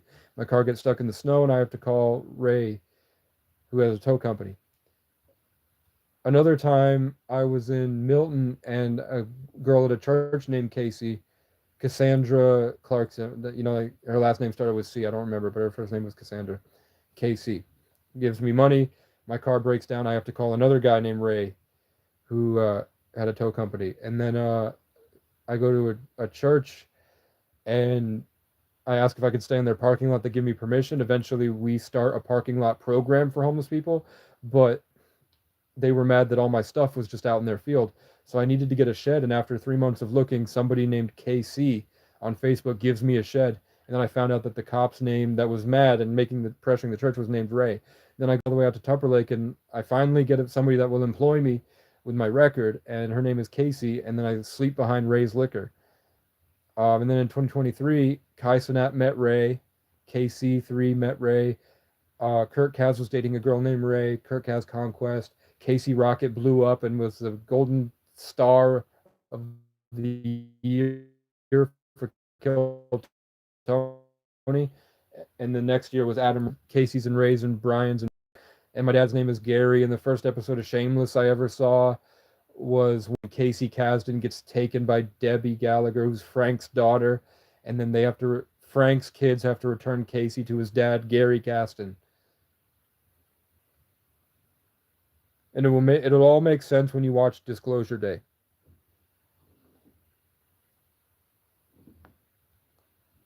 But when you put all my stories of the names and you trace my life journey from southern Vermont up to Montreal, over to Old Orchard Beach, over to Malone, New York, where I went up the border.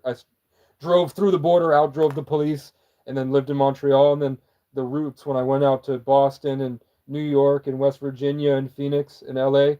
It's the literal shape of the tree of life, which is Casey means brave, which is impervious to fear. Before that, it meant Kehasa, or it's spelled Kathase, which means vigilant, always aware because God is awareness. So impervious, that symbolism. Before that, it stemmed from acacia in Africa, which is the tree of life, which is incorruptible. So you can see how incorruptible turned into always aware, which turned into brave. It's the same meaning because it's the same name. So then that's why in Loki, Loki is the embodiment of nature. Loki transcends out of time and he's looking for his mighty spear, the scepter with the infinity stone. Gary means mighty spear, so Loki is looking for Gary. And then he runs into a room and confronts a guy and says, "Give me the infinity stones." And the guy's like, "Here, they're just paperweights to us. We live outside of your universe where none of this stuff matters. You guys are dealing with, like, this is minuscule compared to what's out there." So then Loki's ego is killed. He becomes a hero. And the only person who ever really defeated Loki is Casey. And Casey was taken by the TVA from his universe and put in the TVA when they pruned his timeline. In his real timeline, his name was Frank. So Frank, who became Casey, works with Loki with his mighty spear, or Gary, to defeat Kang the Conqueror, or KC, which is he who remains outside of space and time. When he defeats KC, they don't know how to save the multiverse, so they have to go down to the basement and talk to OB, or O'Brien, or the 33, Ouroboros, snake eating itself. So then OB, Casey, and Loki have to go get a Kang the Conqueror variant, so that's KC, Kang the Conqueror, Casey, whose name is Frank, and OB, Ouroboros. And they work together to help Loki, and they fail, and then Loki has to learn quantum physics, quantum mechanics, for a thousand years, and then he sacrifices himself, 33, and he becomes the tree of life, Yggdrasil, or the acacia. And that's why Call Me Carson's screen name is Gary, and he has a dog name, or he has a developer who goes by Code Husky, and his name is Loki, and that's why I dated a girl who her nickname was named Loki, Libra, and her brother's name is Leo, and then when I was born, and my family got my dad a triplex, and our first tenants were Brian, his son Brian, and his wife Danielle, and then my sister, my half sister, who I've never really met, out in Alaska, showed up with her kids. So it was two Danielles, two O'Briens, and two Brians there, and then there was a girl named Kai who was Brian's daughter.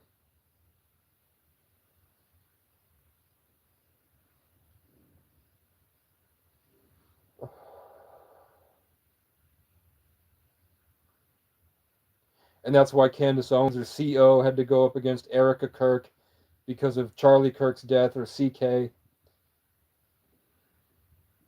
11-3. And that's why Ray William Johnson has equals 3.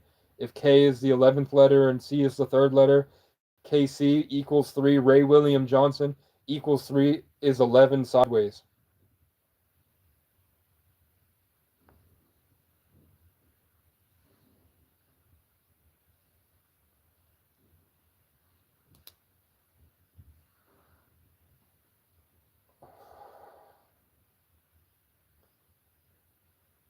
Do you get it yet? Watch Disclosure Day. You'll get it. You're going to be like, "Oh my God, really? Really?" I'm like, "Yeah, I've been telling you, man. I'm just along for the ride. I'm just trying to make songs. I'm just trying to get my studio back. I'm just trying to build Legos on a mountaintop like I did when I was a kid."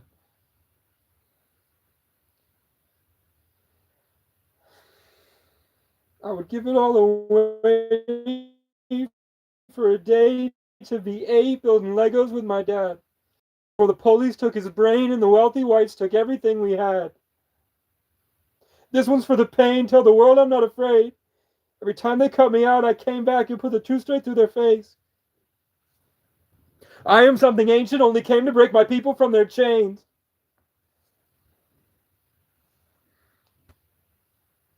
and hit a vape.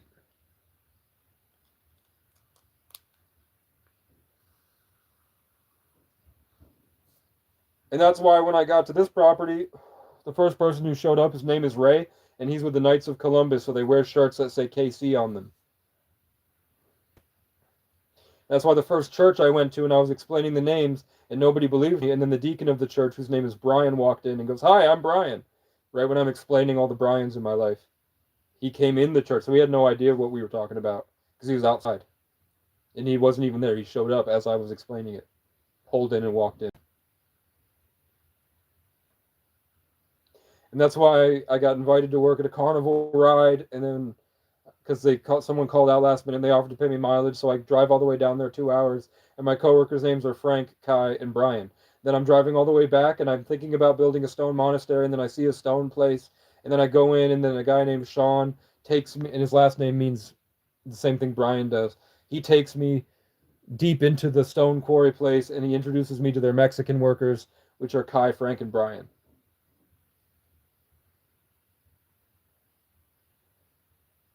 Cooking with Kaya, CK. And that's why Queso overtook Kai Cenat.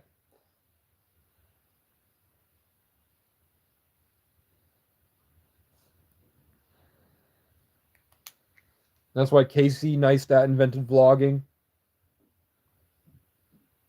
That's why Casey O'Brien is the women's hockey champion nationally. That's why Casey O'Brien from the Gophers is the only D1 athlete to beat cancer, I guess. Or at least he was at the time. I don't know.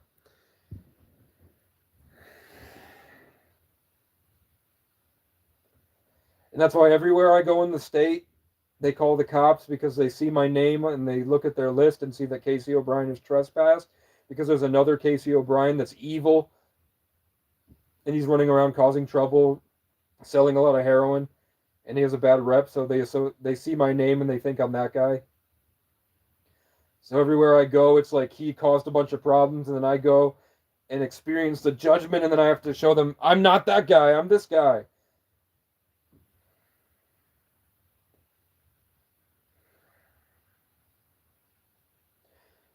And that's why after my car got stolen, I was watching somebody play Until Dawn. I was watching Jacksepticeye play until the second game after Until Dawn. That has to do with werewolves, and Silas was infecting all the people and turning them into werewolves. And then there was a homeless kid named Silas who was running around getting people hooked on crack. And Silas took me to 33 King Street, and I lived in a shelter, and the people's names were the same names. Like when I first got taken into DCF, the people at the shelter's names were Aaron and Dan. That would help me, and then people with O'Connor and O'Neill last names, which are the two High King predecessors of Brian Baru. And then when I got out of that shelter and I was put into like a really abusive place, like a bad institution for DCF kids, just because they abuse kids here. Um, when I would get my visits with my family, I would just put on my headphones and watch Game Grumps with Aaron and Dan.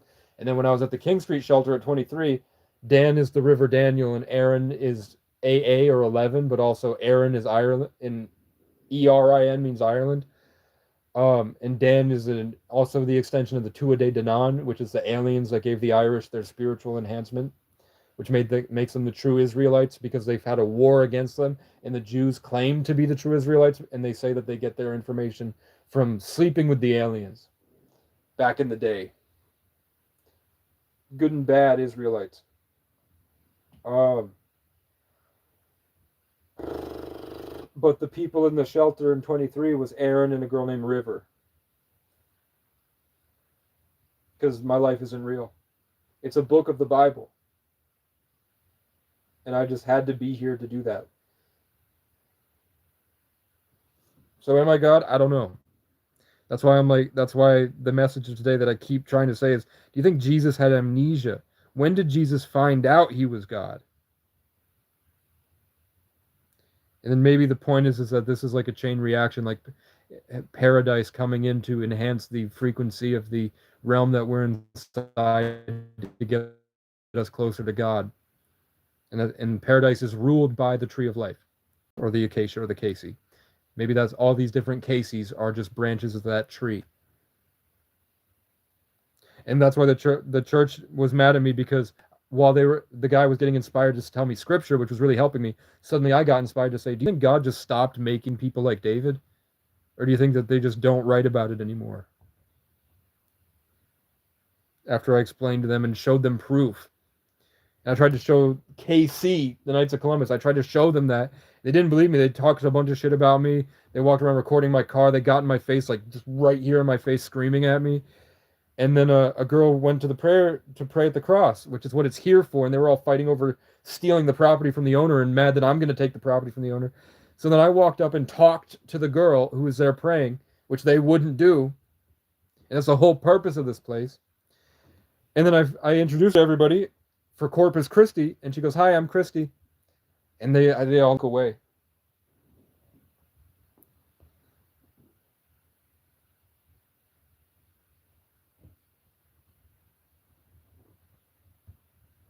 So what do you think is going to happen when I have the proof of this, and I can actually edit videos?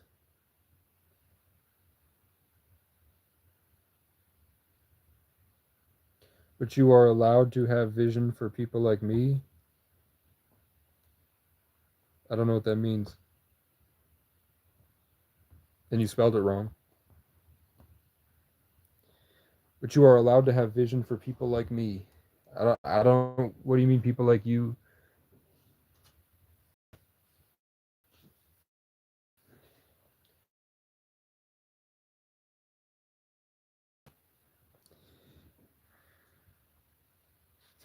There was an alien outside, and you heard it, and the bird freaked out. And then it tried to go over here.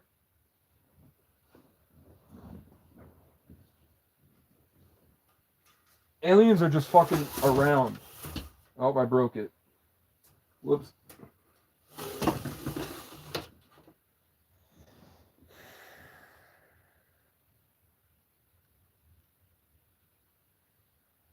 I haven't brushed my teeth in weeks. I mean, you were able to see and have a connection out there. It's more like I'm just fed information. I'm not really looking out anymore because all I see is like a horde of and like mobs in a video game swarming me when I try to astral project.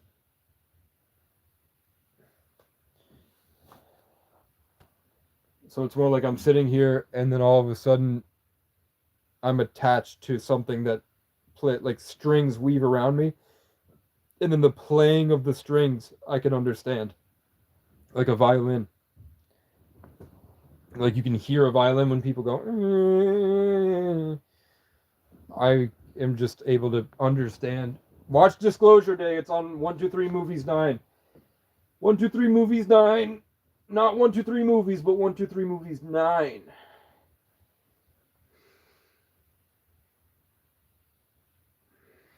And you'll get it. And that's why I can't remember any of my childhood at all. I can't remember any of my childhood. I can remember running around in the pool. I can remember my cousin was like rubbing it in my face that he also had my Sims Kingdom, and I felt like it was all about power and ego, and that made me mad, and I attacked him, and I feel bad about it. I can remember that when I was 3 or something, or maybe yeah, probably 3 or 4. I remember that I picked up my cat and I shoved it because there was something telling me to do it. There was a demon literally telling me to do it, and I just did it. Told me to pick up my cat and I was 3, maybe 3. Yeah, because I hadn't gone to kindergarten yet. I was 3 or 4, and I picked up my cat and I put its hand into the rat cage just to see what would happen. And the rat bit the cat's paw, and I did feel bad, but I think I was possessed. I think my family had like a curse, like a generational curse. That's why they attack me so much, is because I broke it. I broke free from it.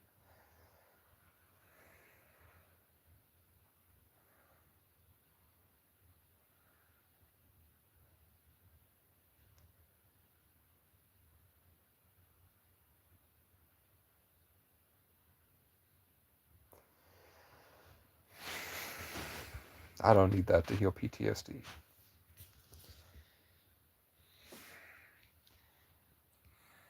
Maybe in the cities where there's no trees.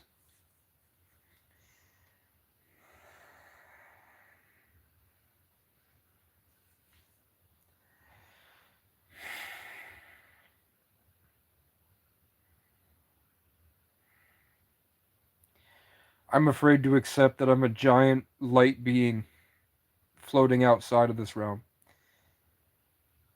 And I'm quantum entangled inside my body. That's what I'm afraid of.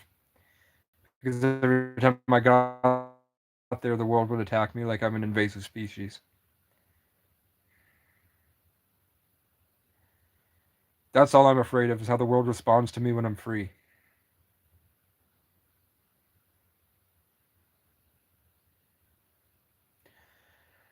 Or else there would be 2 girls here. There would be 2 girls here, and I'd probably have a lot more money.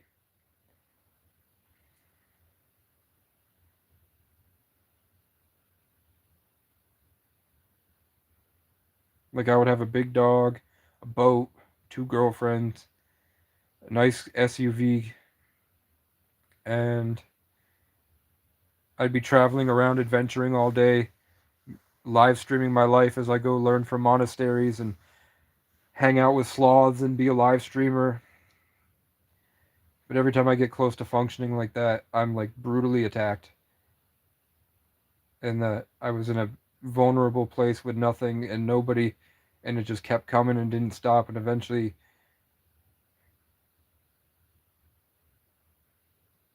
the birds are speaking in code. Like, that's the closest to a language I've ever heard a bird speak. Like, that bird was communicating. It wasn't territorial. That was a literal. Like, those were words. It wasn't like a rhythm as much as it was speaking. It was just like simple chirps. It completely broke character and started throwing light codes out at me, which means that there's probably an alien outside.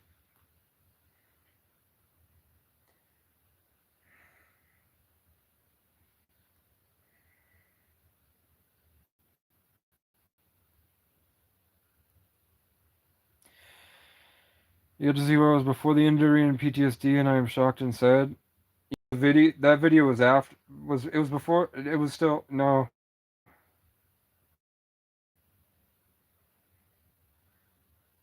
I was born traumatized. The umbilical cord was trying to kill me at birth, and I was ripped away from my mom and put in a helicopter and flown far away and locked in an incubation chamber or something.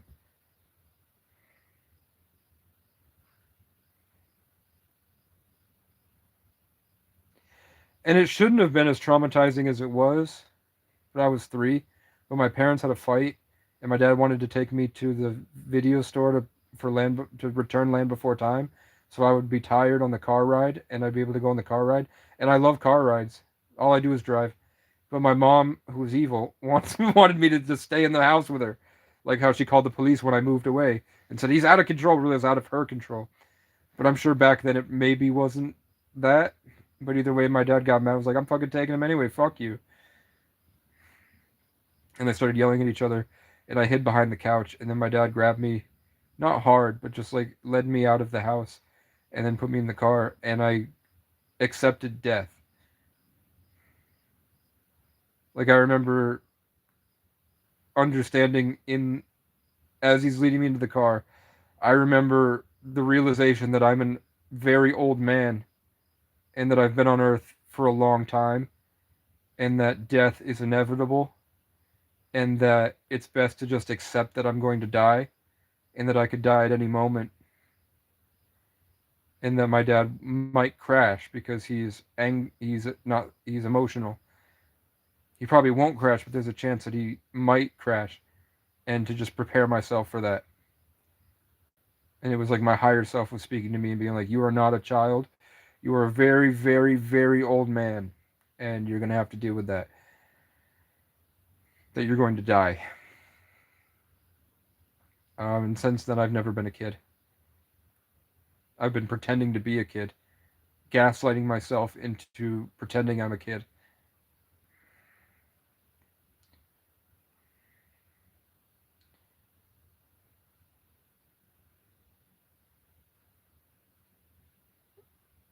Yeah, I've never been a kid. Yet I've always been the divine child, if that makes sense. The 33 life path.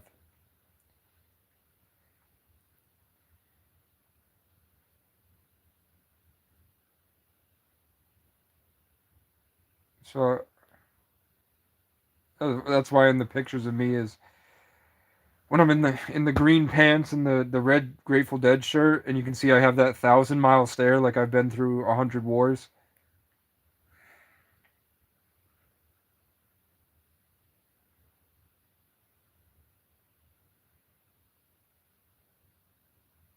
Like I'm the PTSD is that I'm afraid to think because I've gotten so in control of my own reality that I can very quickly break out of everything,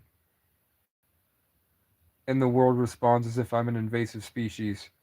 It does not like that I'm able to block reality from getting in, and I can create my own, and I can affect the world around me and people with my heart space and my light and my creativity.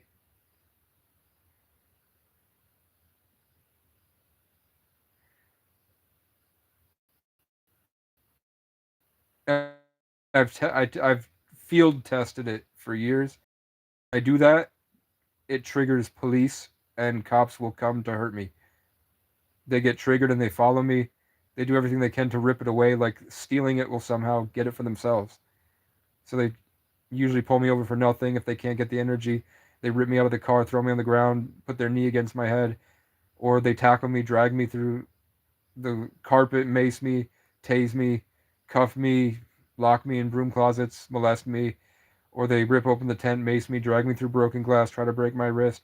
Or like when it happened to me and my father at the same time when I was 9, they pulled him over for not using his blinker. When he did use his blinker, he pulled the gun and put his hand in the car. My dad tries to get us to safety, and then 6 cops were just surrounding us on this back road in the middle of nowhere. And then he had to fight them off, and then they ripped me out of the car, hurt my shoulder really bad. I got mace on me from the rain bouncing off him, and they made me watch. And that was like I was just we were so excited to have our first sleepover and cook a pizza. All we were doing was just get it. We were going to get more of that good feeling, more of that divine, ancient, royal bloodline light, and all we wanted to do was just enjoy life with it. And the world doesn't let us enjoy life with it because it doesn't want us to wake up to who we really are, and it laughs at us as we can't function, and they beat us into, and we just try our best to maneuver through.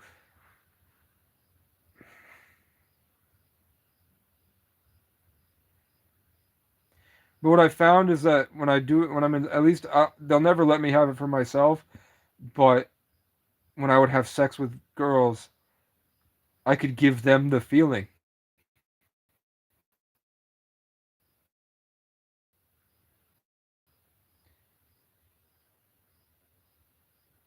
And then I learned that if you're in service to others, it's like the Matrix can't act the relationship. It will try to disfigure and destroy love. But it's easier for me to give that feeling to others through grace, like giving people more than they deserve.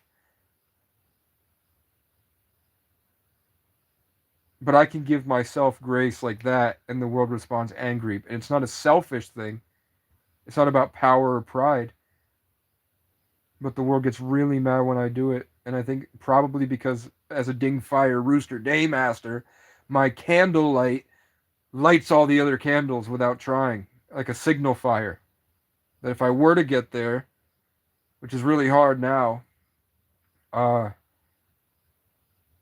it would probably affect the world. And I think that that's why they force me into suffering out in the woods alone, and then I have to churn through what seems like billions of screaming souls, and I have to convert it into peace, and then it's usually just ripped from me, and I don't feel it anymore, and then I have to make it again, and then I have to make it again, and then I have to make it again, and then I have to make it again, and then I have to make it again. Because I'm like funneling the entire collective consciousness through me into something I create as the Master Manifester 11 day. Which is why I grew up alone on a mountain building Legos with my dad in an abandoned ski resort next door.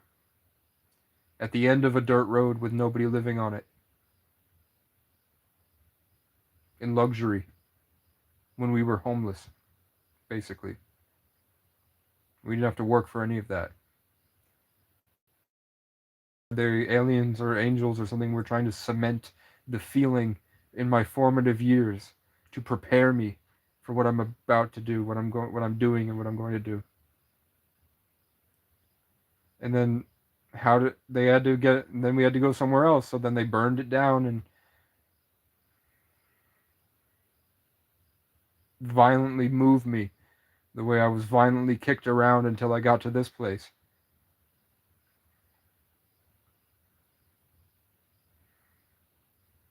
Because I had to make an impact on those towns. You can't be the tree that grows into every garden if you're not growing into every garden.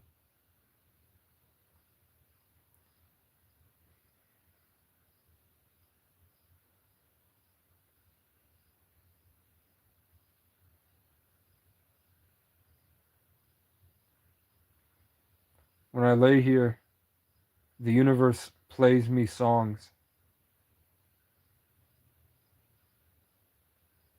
When I sit alone, it's a symphony of constantly changing, really complex music that I couldn't make on a computer because I don't have access to those frequencies. And they help me and heal me, and they give me shooting stars when I ask for them. And when I ask for animals right to left or left to right, they spawn out of nowhere and just stare at me really weird.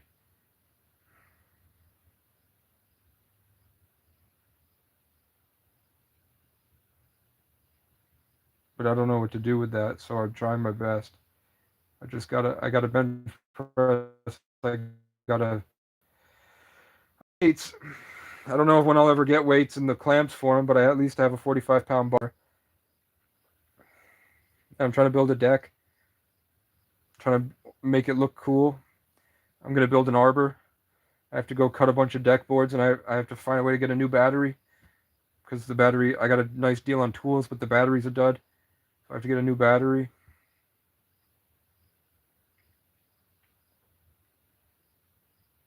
Get a lot of innocence stolen from you.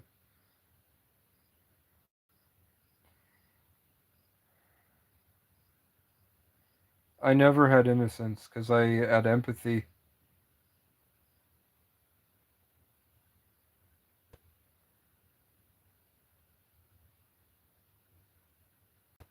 I had a lot of hope and faith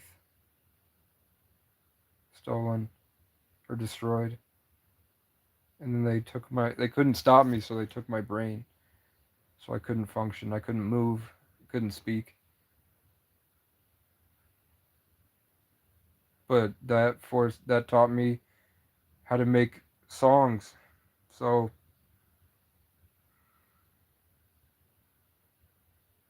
and that taught me how to understand animals and nature.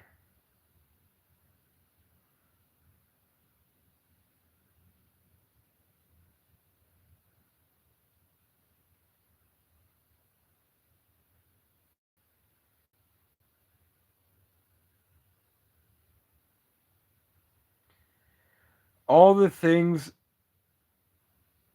when I look back to being 3 and 2, and I look back through my earliest memories, I'm exactly the way I was then as I am now.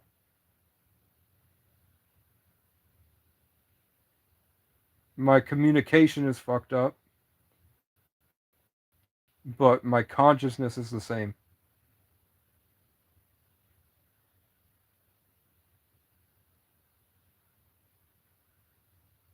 Like when my first girlfriend cheated, it wasn't a loss of innocence. It just sucked. It was just painful. And I felt betrayed.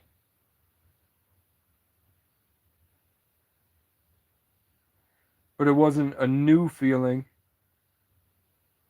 It felt like I had experienced that 1,000 times before. So it was hope and faith and trust, but it wasn't innocence.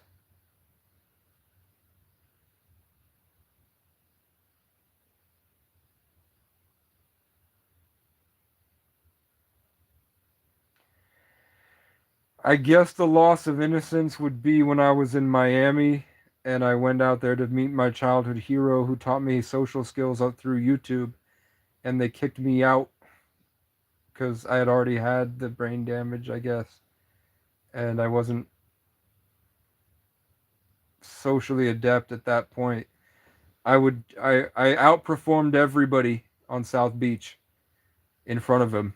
He was really proud of me. He was telling everybody, Casey's fucking killing it. But then I had the spiritual moment where I realized empathy again. The loss of innocence to me is when I gain empathy and I allow myself to accept what I always knew about people.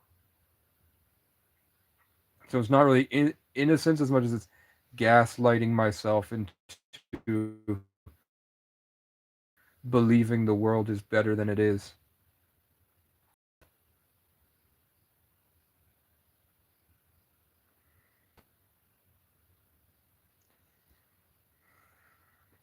And then I just keep going and rampage and get brighter and brighter and brighter, wiser and wiser and wiser as I store more information compounded in myself until I'm like this giant. I don't even know how to describe it.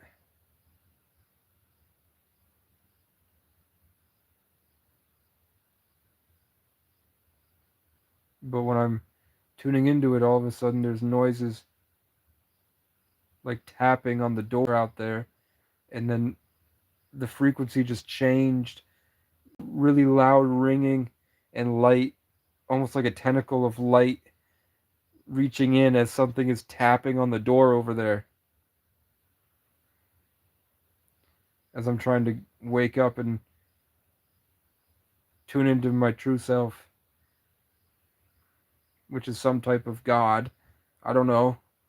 I couldn't describe it as any other way than like some massive bright spiritual entity, like a time traveler from the future.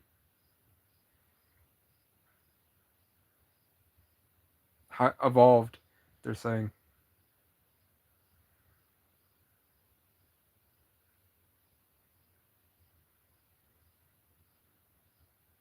Like if we transcend time and I come back through time and communicate through this body, I'm still out there.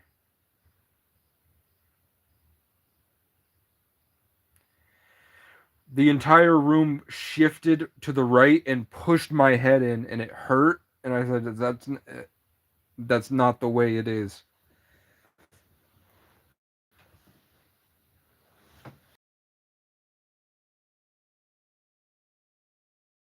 Outside.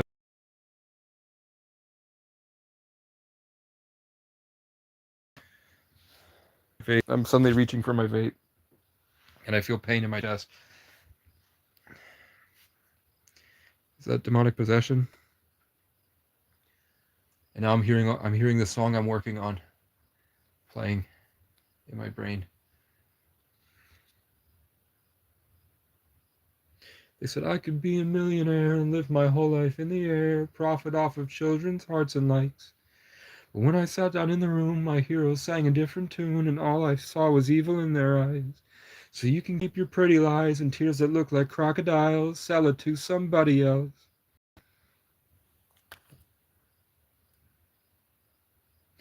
Mosquitoes on a mountainside, We live just to burn alive. It's best let our future go to hell.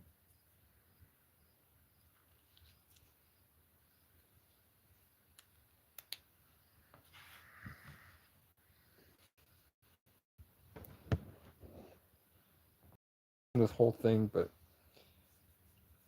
it'll be better to try to get a computer and try to get music software and try to get a microphone, try to get people I at least have access to instruments and a way to record it. If I go to that church that treats me like shit.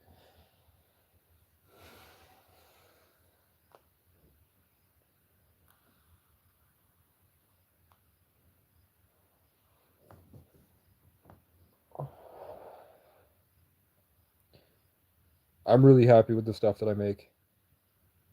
Bonnie and Clyde in Hawaii are great. Safe Place is great. Salvation is great. This song I just made is great. It's not done yet though. That whole 2024 blues album, but it's not really blues, it's like railroad blues with Johnson and Cops, Cunts, Creeps, Crows. And I don't know if where I Hear Voices will go.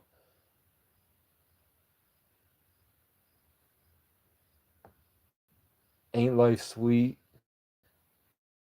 I miss my mom. I miss my dad. I miss my house. And what we had, it ain't that bad. 'Cause I still have it all in here. I can go back any time that I feel sad. And then what was the last one? I'm still inside, living in my memories, pretending I did everything right. You and I, against these city streets, driving till our hearts match the lights. Don't you ever forget about me. Um, I don't know. It's probably not going to go on that album.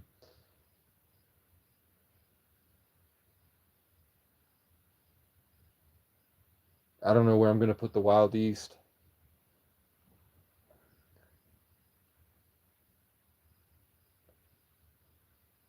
I know Sundance is going to have Park and Ride. I might. I'm kind of not happy with Supernova. One day all the stars outside are. Wait. One day all the stars outside are gonna supernova. When your life falls apart, don't ever say I never warned ya. I thought you were the one, but you only did me wrong. So you're just another line in a song. I'm just another name on your phone. I was never one for doing what I'm told, so it's time you gotta go. That was back before your mind turned to a dragon and your heart was in sadness. Maybe it's time that you rediscovered magic, cleaned the dust out of your attic, went out and talk, let alone deal with self.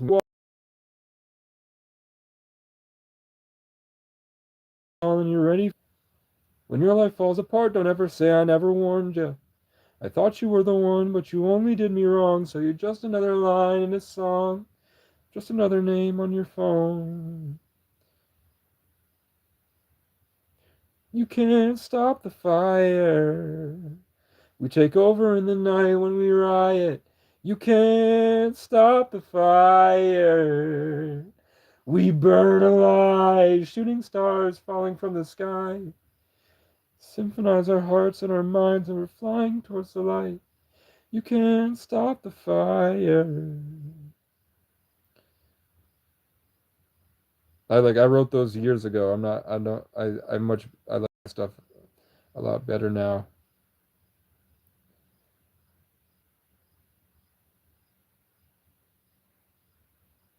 What else is from Sundance? My heart, my soul, take my hand, girl. Grab a hold, we can go somewhere remote. Don't nobody have to know. Forget the world. Open up and lose control. Just sit back and let us flow.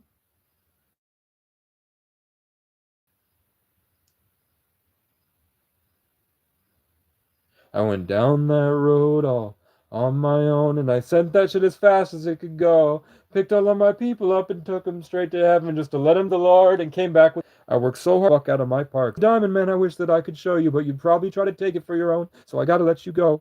They're not grateful till it's over, they won't love you till you're dead and gone. I'd rather die broke and alone than to sell my soul, so tell my family I'm coming home. And if they can't open up to love, they're on their own. They can't open up to love, they're on their own. Higher powers threw me in the trenches. I had to learn to shoot through all the ranks. Oh, you think you know pain? Eat a fucking Frank. I was riding through my kingdom in a tank, and I got stuck out in the gutter where it stank. But I always had women waiting for the wank. Bitch, I'm swerving holding sermons in the streets. Get the fuck about my face before I punt you where you planted both your feet. You're all pussy and you're weak. I don't give a fuck about police. All my ops are salty, sat around and stuck inside a screen. I fucked their bitch in my brother's Kia, then left her by Felice. My whole life is a movie. I hope I make it to the sequel. If you're a groupie, you get left inside a shed behind Home Depot like we're playing hide and seek. My hometown is gone, bitch. They got fed to the streets. I got fed up with these bitches in New England giving trees, so now I just keep them round on a leash. If my dogs could learn respect, I might just let them hit them. Sheesh. When you're the Don, there ain't nothing out your reach. The song could have a couple features, but I'd have to hit delete. If you can't come with the heat, then you can't be on my beats. I can tell you reek and pay to look at feet. Petty problems never mattered much to me. I'm a heavy hitter and my blood is full of kings. I'm a masterpiece stuck around these memes. But if you fuck with me, you might just end up on TV like that icon Mr. Bean or that bitch that fell and screamed. But either way, you gotta pay a fee. Ain't nothing ever free. Me and my whole team got BDE. Come feel the energy. I killed my BPD and took on BPD, and now a dozen cops. It's probably why the G around these clones of Adam Sandler. If you need me, I'll be out in public hunting and sending automatic robotic COVID symbiotic MK Ultra handlers with supersonic sonic sociopsychopathic antifungal cancer scramblers. I was born with the answers, and I just went around New England reinvigorating all my reincarnated Celtic commanders. You're all just stands, and I can't stand you, bruh. I wish you all the best of luck. Lead me through the darkness, straight through to the garden. Don't leave me broken hearted. Hold on to me, my love, if I fall before we make it. Lead my children to greatness. Teach them how I saved them. Remember me. Remember me, my love.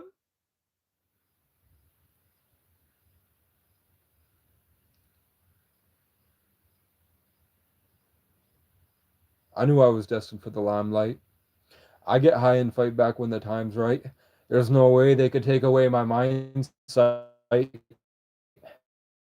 Because I came off of Legos in a light bright. I could knock a bitch out like a Mike Tyson.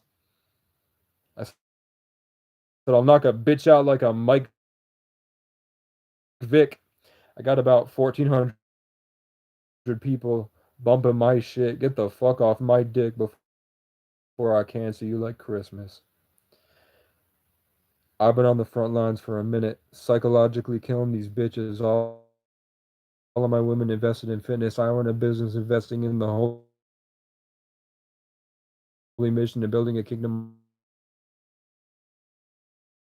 off the grid with no emissions. From Maine out to Oahu, I've been. You're an inbred lemon cave monkey and a tool.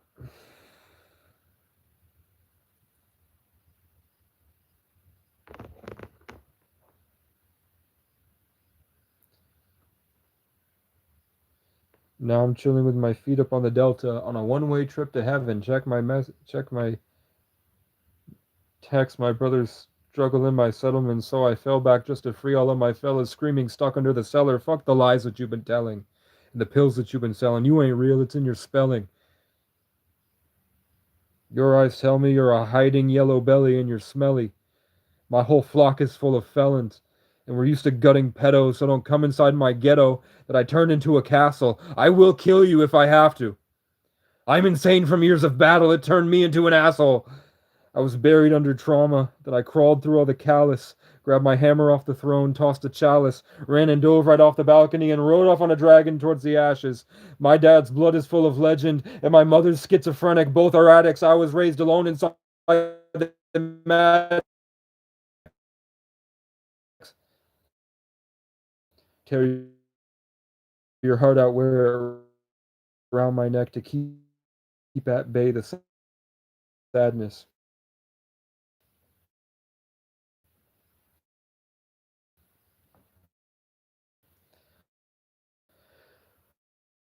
Boy, I'm like thunder, wait for the roar special, and came back to settle the score in the doormat. This bitch this morning, like important before I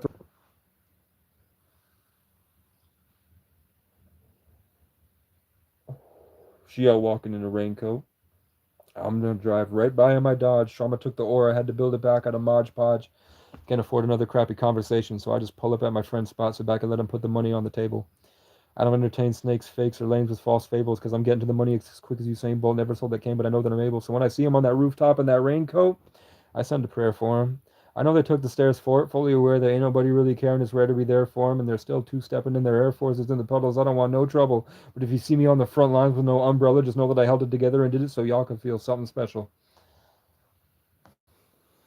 That's just a feature. I'm not like, it's just a throwaway.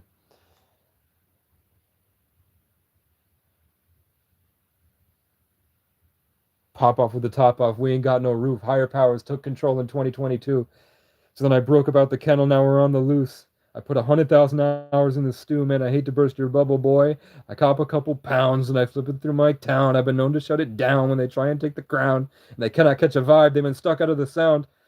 I'm the undisputed realest one around. He tried to pull a gun. I made that pussy put it down, and she sit that kitty down while I chill and watch Sopranos. I'm the new Tony Montana, because we came out snowy mountains, but we hotter than a sauna. If they try to pull up on us, it's no quiero su luguelo cumpleaños. I do business mano mano, sauce them up pico de gallo, eat, devour, and defile. And I tried to shake their hand, but it curled into a fist. I don't politic with pissy pessimists. Don't pretend to be the shit when you're nothing but a wimp. Get the fuck up off my dick before I pull up on your bitch, seduce and feed her all my kids. You know exactly who this is, motherfucker. I'm him. And then my producer tag, which is my mom yelling, Casey! And it's a saxophone solo over 808s. That's on my channel, shot for shot. In my head, you're in my bed, waiting for the day I wake up scared. You'll tell me it's okay, I'll take you anywhere. I know you hate me, we made mistakes. But if we can just escape somewhere away from all the pain, maybe the memories we make will fill up all the holes we made. But you're gone and that's okay, I'll fold your blanket up and leave it in my safe place. In my heart, it's cold and dark. But sometimes I can get to where it's more than broken parts. I know they hate me. They think I'm crazy.